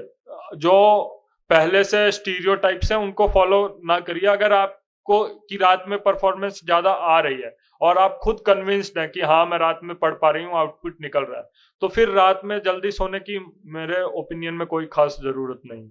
Okay, thank you sir. Material जैसे बहुत ज़्यादा है पढ़ने के लिए, मतलब सिलेबस तो इतना वास्ट है, सब्जेक्ट्स बहुत ज़्यादा हैं, तो हर सब्जेक्ट को इक्वल टाइम देना और एक क्वालिटी जो है सब्जेक्ट को, हर सब्जेक्ट को देने के लिए, तो कैसे इक्वल टाइम उसको दें पढ़ने के लिए, क्योंकि इस कई बार एक सब्जेक्ट के लिए दूसरा सब्जेक्ट छूट जाता है, तो ये प्रॉब्लम है। तो इस प्रॉब्लम का कोई भी सॉल्यूशन है नहीं जो मुझे समझ आया कि इसमें यही होगा कि जब भी आप एक सब्जेक्ट पढ़ेंगे तो 10 सब्जेक्ट आपको लगेगा छूट रहे हैं। जब भी मेंस के समय, तो क्योंकि टाइम भी बहुत कम होता था, तो मैं जब ऑप्शनल पढ़ रहा होता था तो मुझे लगा जीएस 1 गया। जब मैं जीएस में आता था तो मुझे लग रहा था ऐसे लिखे 10 दिन हो गए। तो इसका कोई मतलब सॉल्यूशन नहीं है, लेकिन आप पहले से प्लान बना लीजिए और इस प्रॉब्लम को मिनिमाइज करने की कोशिश करिए। क्योंकि अगर आप प्री प्लान्ड मैनर में करेंगे कि पहले 5 दिन मेरे को GS1 पढ़ना है, फिर अगले 5 दिन मेरे को GS2 पढ़ना है, और इसी तरह अगले 5 दिन ऑप्शनल पढ़ना है, फिर GS1 पढ़ना है, तो जब आपने टाइम एलोकेट कर दिया हर सब्जेक्ट को इक्वली और फिर उसी टाइम में आपने उस सब्जेक्ट को पढ़ने की कोशिश की, तो एक even distribution of efforts and time for every subject आप कर पाएंगे। लेकिन अगर कोई ये कह दे कि ये परफेक्टली किया जा सकता है और हर सब्जेक्ट को बैलेंस किया जा सकता है, इक्वल टाइम दिया जा सकता है, तो ये ह्यूमनली पॉसिबल नहीं है। लेकिन आप कोशिश कर सकती हैं, जितना ज्यादा आप प्लान्ड मैनर में काम करेंगे उतना ज्यादा आप even distribution of time and efforts to each and every subject कर पाएंगे। सर सेकंड क्वेश्चन मेरा ये है कि करंट अफेयर कितना इम्पोर्टेंट है, मतलब कितने टाइम का, 1 ईयर का या 1.5 साल का, कितना पढ़ना पड़ेगा? तो इसका भी कोई फिक्स्ड आंसर तो नहीं है, लेकिन जो मैं करता था वो यही था कि प्रीलिम्स के पहले 1 साल का करंट अफेयर्स और वह पढ़ता था मैं। जैसे मान लीजिए अगर मई 2023 में एग्जाम है तो जून 2022 से लेके अप्रैल 2023 का, क्योंकि अप्रैल में शायद पेपर बन जाता है, तो मई और अप्रैल का भी आप छोड़ सकते हैं। तो ये हो गया 1 साल का करंट अफेयर्स प्री के पहले। और मेंस के पहले जो मैंने देखा है, जो मेरा पर्सनल ऑब्जर्वेशन है, वो ये है कि लास्ट 6 मंथ्स के, यानी प्री और मेंस के बीच का जो करंट अफेयर्स होता है और प्री के जस्ट पहले वाले 1-2 महीने का, वो सबसे ज्यादा मेंस में पूछा जाता है। तो लास्ट 6 मंथ्स के करंट अफेयर्स पे आप 70 to 80% फोकस रखिए जब मेंस के लिए पढ़ रही हो। और 6 मंथ्स के पहले वाला जो आपने 1 साल प्री के लिए पढ़ाई होगा, तो उसमें से जो मेन टॉपिक्स थे, जो आपको लगता है कि ये काफी सिग्निफिकेंट इवेंट था और ये हो सकता है मेंस में पूछ लें, सिर्फ उन इवेंट्स को आप पढ़िए। और बाकी एक साल जो पहले का करंट अफेयर्स था प्री के, वो भी पढ़ने की मेंस के लिए जरूरत नहीं। और इसके बाद जब इंटरव्यू स्टेज आती है, तो इंटरव्यू में तो जिस भी डेट में आपका इंटरव्यू है उसके सिर्फ 1 महीने पहले का करंट अफेयर्स जो है वो इम्पोर्टेंट होता है। तो इसी हिसाब से हर स्टेज के अकॉर्डिंग करंट अफेयर्स का जो ड्यूरेशन है वो मैंने वेरी किया था। और प्री के पहले 1 साल का जो है सबसे ज्यादा ड्यूरेशन करंट अफेयर्स के लिए जरूरी। सर लास्ट क्वेश्चन ये है कि ज्योग्राफी के लिए आपने क्या किया था प्री और मेंस के लिए, सोर्सेज? हाँ, ये मैं बताना भी भूल गया था। तो ज्योग्राफी के लिए 11th और 12th की एनसीईआरटीज जो है मैंने वही पढ़ी थी। प्री के लिए तो सिर्फ उतने में ही मेरा काम हो गया था। और मेंस के लिए 11th और 12th की एनसीईआरटीज के अलावा जो मैंने बताया कि पीवाईक्यूज मैंने देखे, तो 5-6 थीम्स थी जो बार बार रिपीट हो रही थी, जैसे कि मैंग्रोव्स और माउंटेन इकोसिस्टम के ऊपर, क्लाइमेट चेंज के ऊपर, क्रायोस्फीयर के ऊपर क्वेश्चन, या रिंग ऑफ फायर के ऊपर, वोल्केनिज्म के ऊपर, अर्थक्वेक के ऊपर क्वेश्चन। तो इन सारी थीम्स के ऊपर मैंने 1-1 पेज के नोट्स बना लिया, तो 10-15 पेज के ये नोट्स हो गए। और इसके अलावा 11th और 12th की एनसीईआरटीज, यही मैंने पढ़ा था। For facilitating us. So, especially the problems happens with me that I focus more on prelims. Like I have not attempted this year, but I have to give my attempt first next year. But while studying, I observe myself that I focus more on objective questions and objectivity rather than so. I have heard that we should have a integrated preparation, but what it means to be have an integrated preparation and how we should approach? Like we should start for prelims year-long test series, or in the last in the phase of the 4 to 5 months before prelims. So in this, my opinion is that like currently it is the month of June. So from June to December, you can focus on mains, more on mains and less on prelims. And once December comes, because it is your first attempt, so from December onwards to May, you should focus on prelims. And in this period of say June to December, firstly you should try to cover your optional and then ethics paper, and then write 2 or 3 or 5 essays. So these are the things you will not be doing from December to May. And if you do these things after May, then even if you qualify prelims, the chance of securing a good rank will be very low. So you should do these things before prelims itself.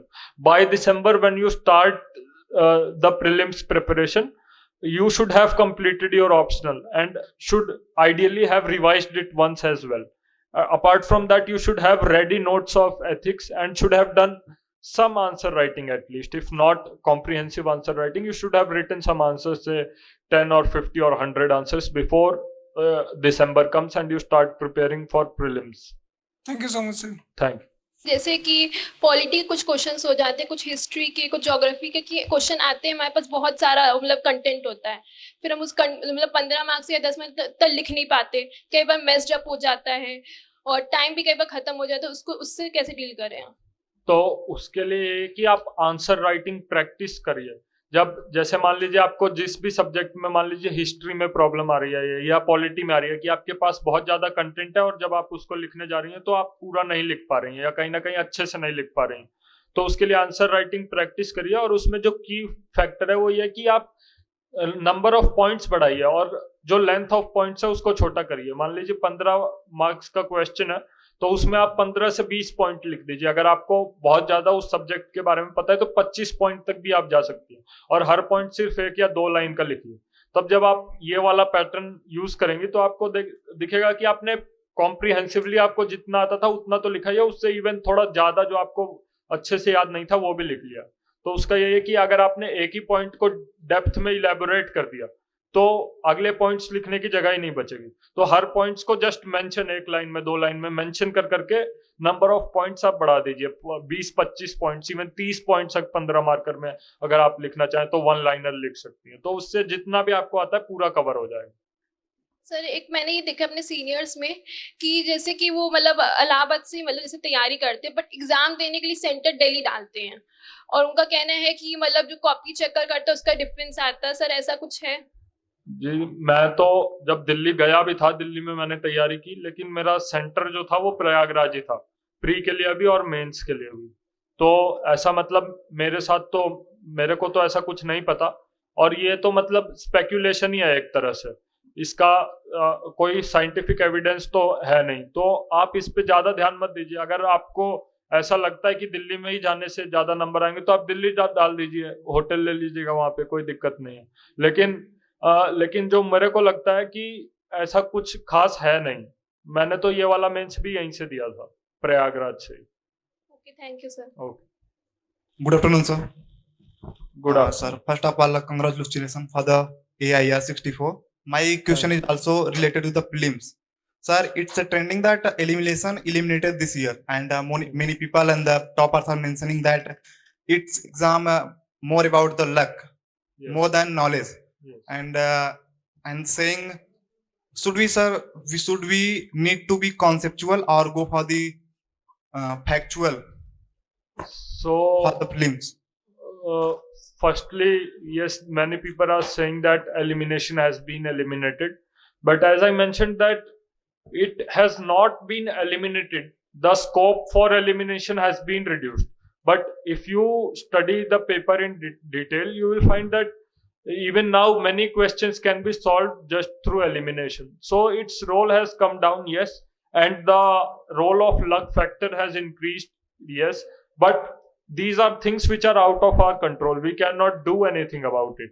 So what we can do is that we can have strong concepts. We can try to learn as much facts as possible, and we should also master the art of elimination because it is still there, and as long as it is there, you need to have certain skills in elimination because that will be the deciding factor. Even now it is not like elimination has been totally eliminated and even those who do not know how to eliminate questions will pass it. It's not like that.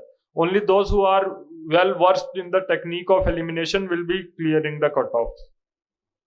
Sir, how much time is sufficient for the prelims? That, in my opinion, depends entirely on the person, and as far as I think or have the experience, 1 or 1.5 years is enough to cover the syllabus for prelims as well as mains, and after or within that period 5 to 6 months of dedicated prelims preparation is needed before your first attempt. After your first attempt, in my second or third or even fourth attempt, I did not study for prelims for more than 2 hours. So it is all about at what stage of preparation you are and how much you have studied. Thank you, sir. Thank you. Good afternoon sir. Good afternoon. Sir मेरा question ये है कि आपने जैसे बताया कि मतलब आपका 3 बार यूपीपीसीएस में हुआ है, बट यूपीपीसीएस और यूपीएससी का जो टाइम पीरियड है प्री का लगभग 1 वीक या 2 वीक का डिफरेंस होता है, और दोनों के प्री के क्वेश्चन के जो नेचर्स हैं वो उसमें बहुत सारे डिफरेंस हैं. लगभग मतलब आप अगर पीवाई की कर रहे हैं तो लगभग 40 से 50% तो रिपीट होते हैं. उतना हम अगर पीवाई की कर रहे हैं तो उससे तो होना नहीं है. अगर हम केवल प्री को मतलब यूपीपीसीएस के प्री को फोकस करें तो यूपीएससी नहीं हो पाएगा. अगर यूपीएससी को फोकस करें तो प्री यूपीपीसीएस का नहीं हो पाएगा. तो इसको कैसे बैलेंस आपने किया? तो मैंने इसके लिए जो यूज किया था अप्रोच वो यही था कि मैं यूपीपीसीएस के प्री के ऊपर बिल्कुल फोकस नहीं करता था. जैसे जब तक यूपीएससी का प्री नहीं हो गया तब तक मेरा सोल फोकस यूपीएससी के प्री पे रहता था, और यूपीएससी का प्री जब एक बार हो गया तो आपको 1 हफ्ता या 2 हफ्ते का टाइम मिलता था. तो उस 1 या 2 वीक में मैं घटना सार करके एक बुक आती थी, शायद आती है, तो उसका जो शुरू के 20 या 30 पेज होते हैं वो 1 लाइनर होते हैं, वो दिए होते हैं, वो पढ़ लेता था 1 हफ्ते में. और जो प्रीवियस ईयर क्वेश्चन है स्पेशली साइंस एंड टेक के हो गए या फिर मतलब फिजिक्स केमिस्ट्री बायोलॉजी और या फिर एंशिएंट हिस्ट्री या पॉलिटी के कुछ हो गए, तो इतना जो भी देख पाता था 1 हफ्ते में वही थोड़े प्रीवियस ईयर क्वेश्चन और जो भी घटना सार के पहले 30-40 पेज, यही 1 हफ्ते पढ़ता था मैं. तो यूपीएससी के बाद ये इतना मैं करता था, और मेरा यूपीपीसीएस के प्री में कभी भी अच्छे मार्क्स आए नहीं है. मतलब 90 नेट क्वेश्चंस जो होते हैं मेरे कभी नहीं बने थे. तो हर बार मैं बॉर्डर पे रहता था और लकीली बॉर्डर के ऊपर ही रहता था. तो यही मेरा अप्रोच था कि 1 हफ्ते से ज्यादा मैंने यूपीपीसीएस के प्री के लिए कभी नहीं पढ़ा, और वो 1 हफ्ता तभी होता था जब यूपीएससी का प्री खत्म हो गया और अब यूपीपीसीएस का प्री बचा है. इस साल तो सर यूपीपीसीएस पहले हो गया. हाँ, तो इस बार तो जैसे देख ये अब मेरे लिए तो ये एडवांटेज हो गया था कि मैं 3 बार पहले भी दे चुका था, तो मेरे को ज्यादा पढ़ना नहीं था. मेरा इनफैक्ट 11th मई को मेरा इंटरव्यू था यूपीएससी का और 14th मई को यूपीपीसीएस का प्रीलिम्स था. तो 2 या 3 दिन बचे थे, उसमें भी 12th मई को मेडिकल होता है, तो 2 ही दिन बचे थे. लेकिन 2 ही दिन में मैं कुछ भी नहीं पढ़ा, वही घटना सार के 8-10 पेज पढ़े थे, लेकिन उतना ही पढ़ के दिया था. तो इस बार मेरे हर बार से ज्यादा ही मार्क्स बन रहे थे. तो वही है कि मेरा इतनी बार देने के बाद एक्सपीरियंस हो गया था. लेकिन अगर जो पहली बार दे रहा है, तो अब मान लीजिए पीसीएस का प्री पहले है, तो आप 1 हफ्ता या 2 हफ्ता निकाल लीजिए यूपीएससी की प्रिपरेशन से, और आप पहले से ये प्लान करके चलेंगे कि मेरे को 1 या 2 हफ्ता निकालना है, क्योंकि डेट्स तो पहले ही आ गई हैं. तो आप जब पहले से प्लान करके चलेंगे तो यूपीएससी की प्रिपरेशन उतनी ज्यादा मतलब हर्ट नहीं होगी अगर आपने पीसीएस के लिए 1 हफ्ता या 2 हफ्ता निकाल दिया तो भी. तो यही आप कर सकते हैं। नहीं, ऑप्शन बी जो आपने बताया कि ऑप्शन बी होना चाहिए, ऑप्शन बी ये हम लेके चल रहे हैं, और प्री मतलब अगर मेन फोकस उस पे कर रहे हैं तो दो मतलब आपका सही हुआ, बट ऐसा भी हो सकता है कि 1 वीक या 2 वीक में उतना सफिशिएंट नहीं होगा ना सिलेबस कवर हो जाए, बिल्कुल क्योंकि नेचर दोनों मतलब प्री के अलग अलग है। बिल्कुल। तो उसके लिए फिर मतलब बैलेंस कैसे बनाएं, मतलब तो- बीच जब अगर यूपीएससी कर रहे हैं तो यूपीएससी के प्री के साथ में कुछ ऐड करने का। तो उसके लिए यही है कि पहले तो आप मतलब अपनी प्रायोरिटी डिसाइड कर लीजिए कि आपको कौन सा ज्यादा इंपॉर्टेंट लग रहा है, और उस पे आप ज्यादा फोकस करिए, और जो आपको कम इंपॉर्टेंट लग रहा है उस पे आप कम फोकस करिए। और जैसे आपने बताया कि पीसीएस का जब प्री पढ़ेंगे तो यूपीएससी की प्रिपरेशन इफेक्ट हो जाएगी, तो इसका यही सोल्यूशन है कि मान लीजिए पीसीएस का जो प्रीवियस ईयर क्वेश्चन है वो तो आप पहले भी पढ़ सकते हैं। तो मान लीजिए आपने दिसंबर या जनवरी में ही पीसीएस के प्रीवियस ईयर क्वेश्चंस पढ़ लिया है, या जो 5-6 महीने के घटना सार आती है उस समय भी आती है, वो तो साल में शायद 4 बार आती है, तो आपने लास्ट 6 महीने की घटना सार और प्रीवियस ईयर क्वेश्चंस दिसंबर में ही कर लिए, और दिसंबर के बाद आपने यूपीएससी की प्रिपरेशन स्टार्ट की, और मान लीजिए कि अब मई 14 को यूपीपीसीएस का एग्जाम है और मई 28 को यूपीएससी का एग्जाम है, तो मई 14 से 15 दिन पहले अब आपने जो 6 महीने पहले पढ़ा था उसको रिवाइज कर लीजिए, और जो नया करंट अफेयर्स आया था वो भी पढ़ लीजिए। तो इस तरह से मतलब कुछ आप बैलेंस कर सकते हैं, और उसका वही तरीका है कि आप पहले से प्लानिंग पहले करिए। जब आपने प्लानिंग में ही पहले पीसीएस के लिए जगह निकाल ली, टाइम निकाल लिया, तो एंड में जाके आपको दिक्कत कम होगी। Thank you sir. Okay, thank you. Good afternoon sir. Good afternoon. Sir ये कह रहे हैं कि क्या मतलब यूपीएससी की प्रिपरेशन के दौरान हमको प्लान भी रखना चाहिए, और एक क्वेश्चन मेरा ये है सर कि मतलब ये तो तैयारी 2 साल की होती है, तो मतलब जब पहले साल की जब एग्जाम आ जाए मेंस के या प्री के, तो उसको पुरानी हुई पढ़ी हुई चीज को फिर से दोबारा कैसे रिकॉल किया जाए? तो अच्छा, पहला क्वेश्चन आपका था प्लान भी होना चाहिए या नहीं, तो उसमें यही है कि वो अब पर्सन टू पर्सन वेरी करता है। जब आपने अटेम्प्ट देना शुरू किया और उस समय आपके पास प्लान भी नहीं है तो कोई दिक्कत नहीं है, लेकिन जब आपके 2 अटेम्प्ट, 3 अटेम्प्ट, 4 अटेम्प्ट हो गए, तब आपके दिमाग में ये चीज बहुत खलने लगती है कि प्लान भी नहीं है और आगे नहीं हुआ तो मैं क्या करूंगा।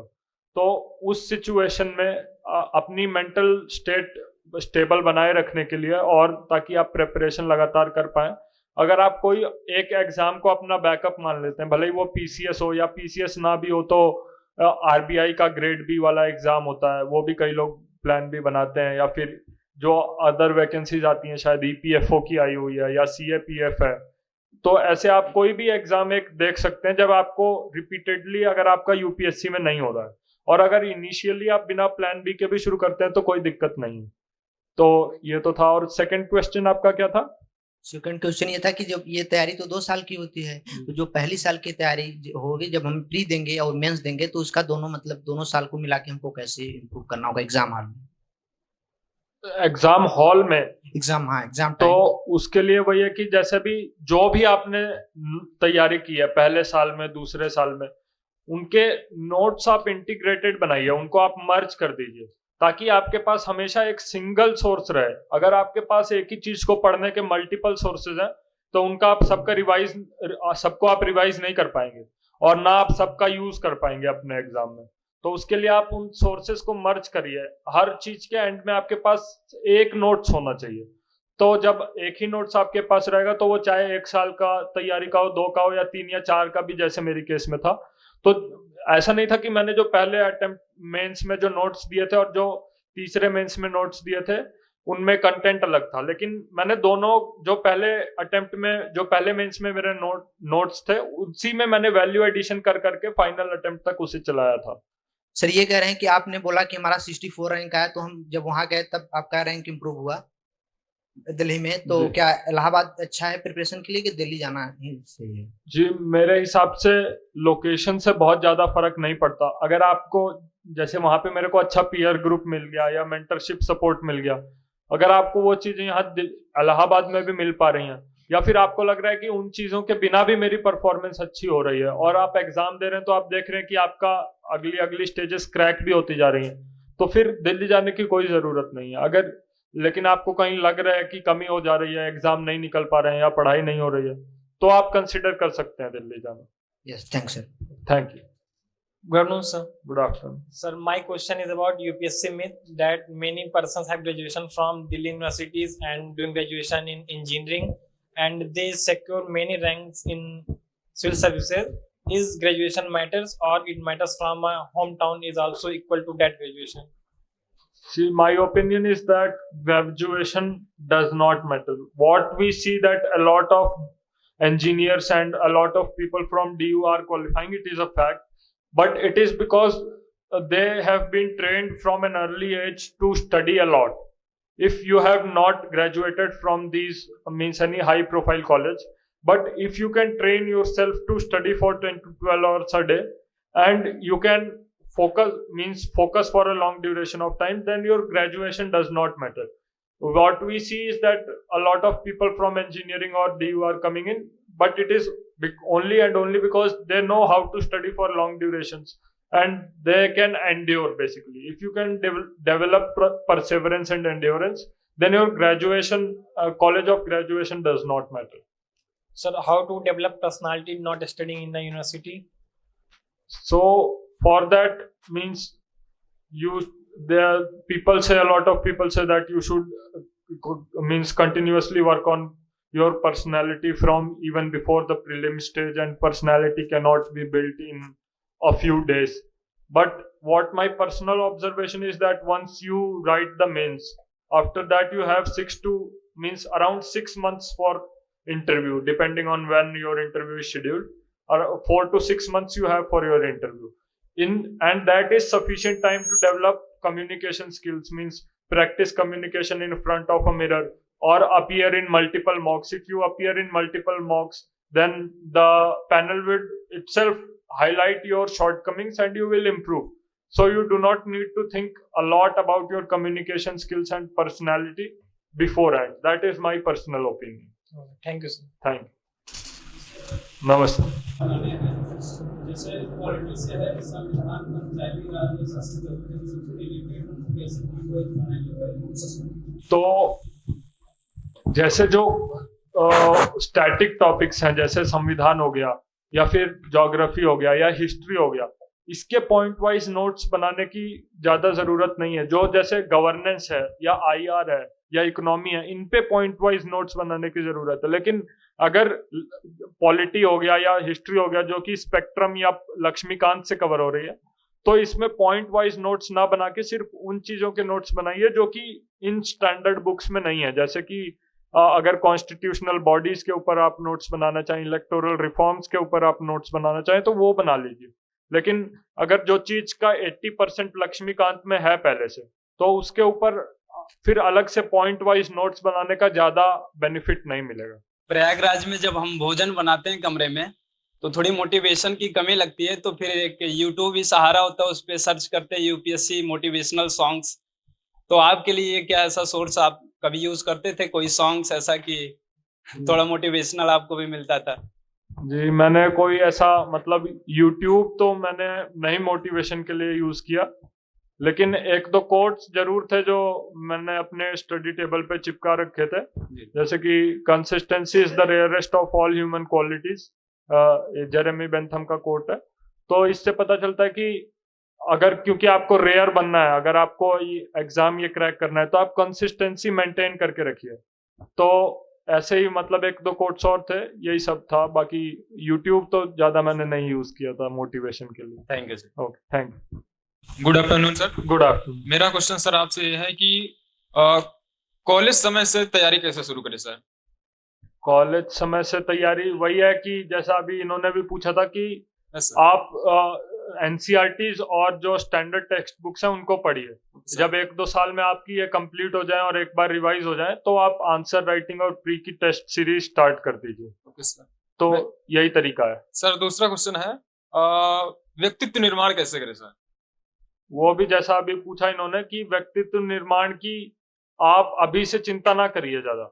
जब आपका मेंस हो जाए तो उसके बाद काफी समय आपको मिलेगा व्यक्तित्व निर्माण के लिए। उसमें आप जब मॉक्स देंगे या फिर मिरर प्रैक्टिस करेंगे, तो जितना व्यक्तित्व आपका होना चाहिए पर्सनैलिटी टेस्ट के लिए उतना आप बाद में भी तैयारी कर सकते हैं। ये मेरा पर्सनल ओपिनियन है। सर सर मेरा लास्ट क्वेश्चन है, जब आप तैयारी कर रहे थे तो क्या आपको डर लग रहा था कि मेरा होगा या नहीं होगा? जी, मेरे को हर बार डर लगता था। 3 बार तो मेरा हुआ भी नहीं। इस बार भी मुझे काफी डर था कि मेरा नहीं होगा। मेरा मेंस भी बहुत अच्छा नहीं हुआ था। लेकिन वही है कि डर को आप कंट्रोल करिए और परफॉर्मेंस पे फोकस करिए। इस बार भी रिजल्ट आने वाला था। रिजल्ट प्री के 1 हफ्ते, क्या ट्यूसडे को रिजल्ट आया, संडे को प्री था। तो मैं पूरे टाइम रिजल्ट आने वाला था, रिजल्ट की का डर तो लग ही रहा था, लेकिन मैं फोकस कर रहा था कि प्री के लिए जितना पढ़ पाऊँ। उससे डर भी कंट्रोल में रहता है और अगला अगर नहीं होता तो प्री के लिए भी तैयारी हो जाती। Okay, thank you sir. Thank you.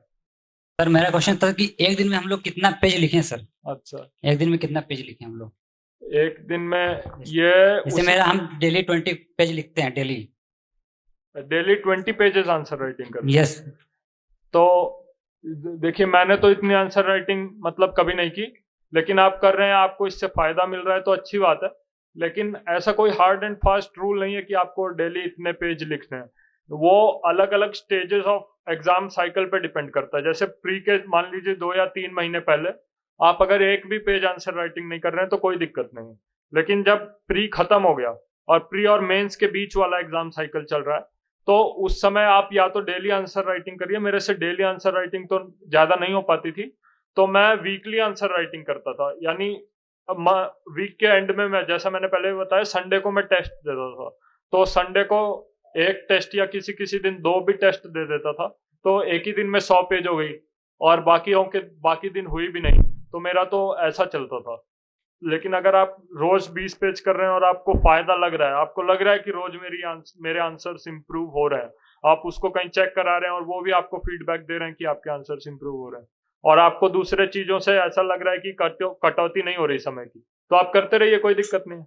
ये सर दूसरा क्वेश्चन, डीएनए और सीएनए में अंतर क्या है? जैसे किसमें? डीएनए और सीएनए में, डेली न्यूज एनालिसिस और कंप्रेहेंसिव न्यूज एनालिसिस में, दोनों में। जैसे जी, ये तो मुझे नहीं पता। नहीं, जैसे कि सर आता नहीं, जैसे द हिंदू जैसे डेली न्यूज एनालिसिस होता है जैसे, हाँ। और कंप्रेहेंसिव न्यूज एनालिसिस, इन दोनों में जैसे अंतर हमको पता नहीं चला। दोनों पढ़ता हूँ मैं जैसे, लेकिन जी नहीं, मेरे को नहीं पता। मैं तो बस द हिंदू पढ़ता था ना। मैंने daily news analysis, comprehensive news analysis, मैंने दोनों नहीं पढ़ा, सिर्फ द हिंदू पढ़ा है। और इसके बाद जो भी ईयरली कंपाइलेशन थी, पीटी 365 या मेंस 365, तो इस बारे में मेरे को आइडिया नहीं है ज्यादा। Yes sir, thank you sir. Thank you. Hello sir, good afternoon. Good afternoon. Sir, my question is regarding optional answer writing and GS answer writing. If we are writing an answer in optional, so is it required to write a expertise answer? For example, my optional is geography, and geography is also the part of the GS. So if we are writing an answer in optional, we need to write an expert answer, like, or we can write it in a normal based GS. So there are significant differences between answer writing for GS and optional. For even my optional was PSIR, but answer writing for polity or IR in GS2 and answer writing in PSIR was totally different. In PSIR we used to write in paragraph format, while in GS2 it is point format. So yes, your answer need to look as if they have been written by an expert. So for that you can inculcate more and more expert opinion, and you can do criticism from scholars, use the names of scholars, and give more depth to your answer, more depth than you would generally give to an answer in GS. So yes, there are differences, and to learn those differences you need to practice test series and answer writing for both GS as well as your optional. And sir, what should be the variation in structure of the answer? For example, if we are writing in optional, so there should be a structural way or point wise in or a paragraph type. So that depends a lot based on what your optional is, because my friend has sociology optional, and he tells me that in sociology there is point format even in the optional paper, but it's not like that in PSIR. In PSIR it is entirely paragraph based answer writing in optional, but point wise answer writing in GS. So it depends on what the trends and what the toppers are following in your optional. If say 90% of the people are writing in paragraph format, then you should also go with paragraph format. But as far as I know, in geography, point wise format is followed in optional. If it is followed, then you should also follow that same pattern. Thank you, sir. Thank you. Why you always wanted to be an IAS officer? So this is typical interview question, and means the answer that I have prepared is that I always wanted to be a civil servant, because there are some civil servants in my family. I have seen them, and I have seen how they can make a positive impact on the society. Means it is a cliche answer, but it also gives social respect. There is no doubt. It provides financial security. It gives you power. All these things are there, but at the heart of it all, it is a job where you can make a difference in the lives of other people. So that is an opportunity I did not want to miss. Thank you. Thank you. Thank you so much, sir.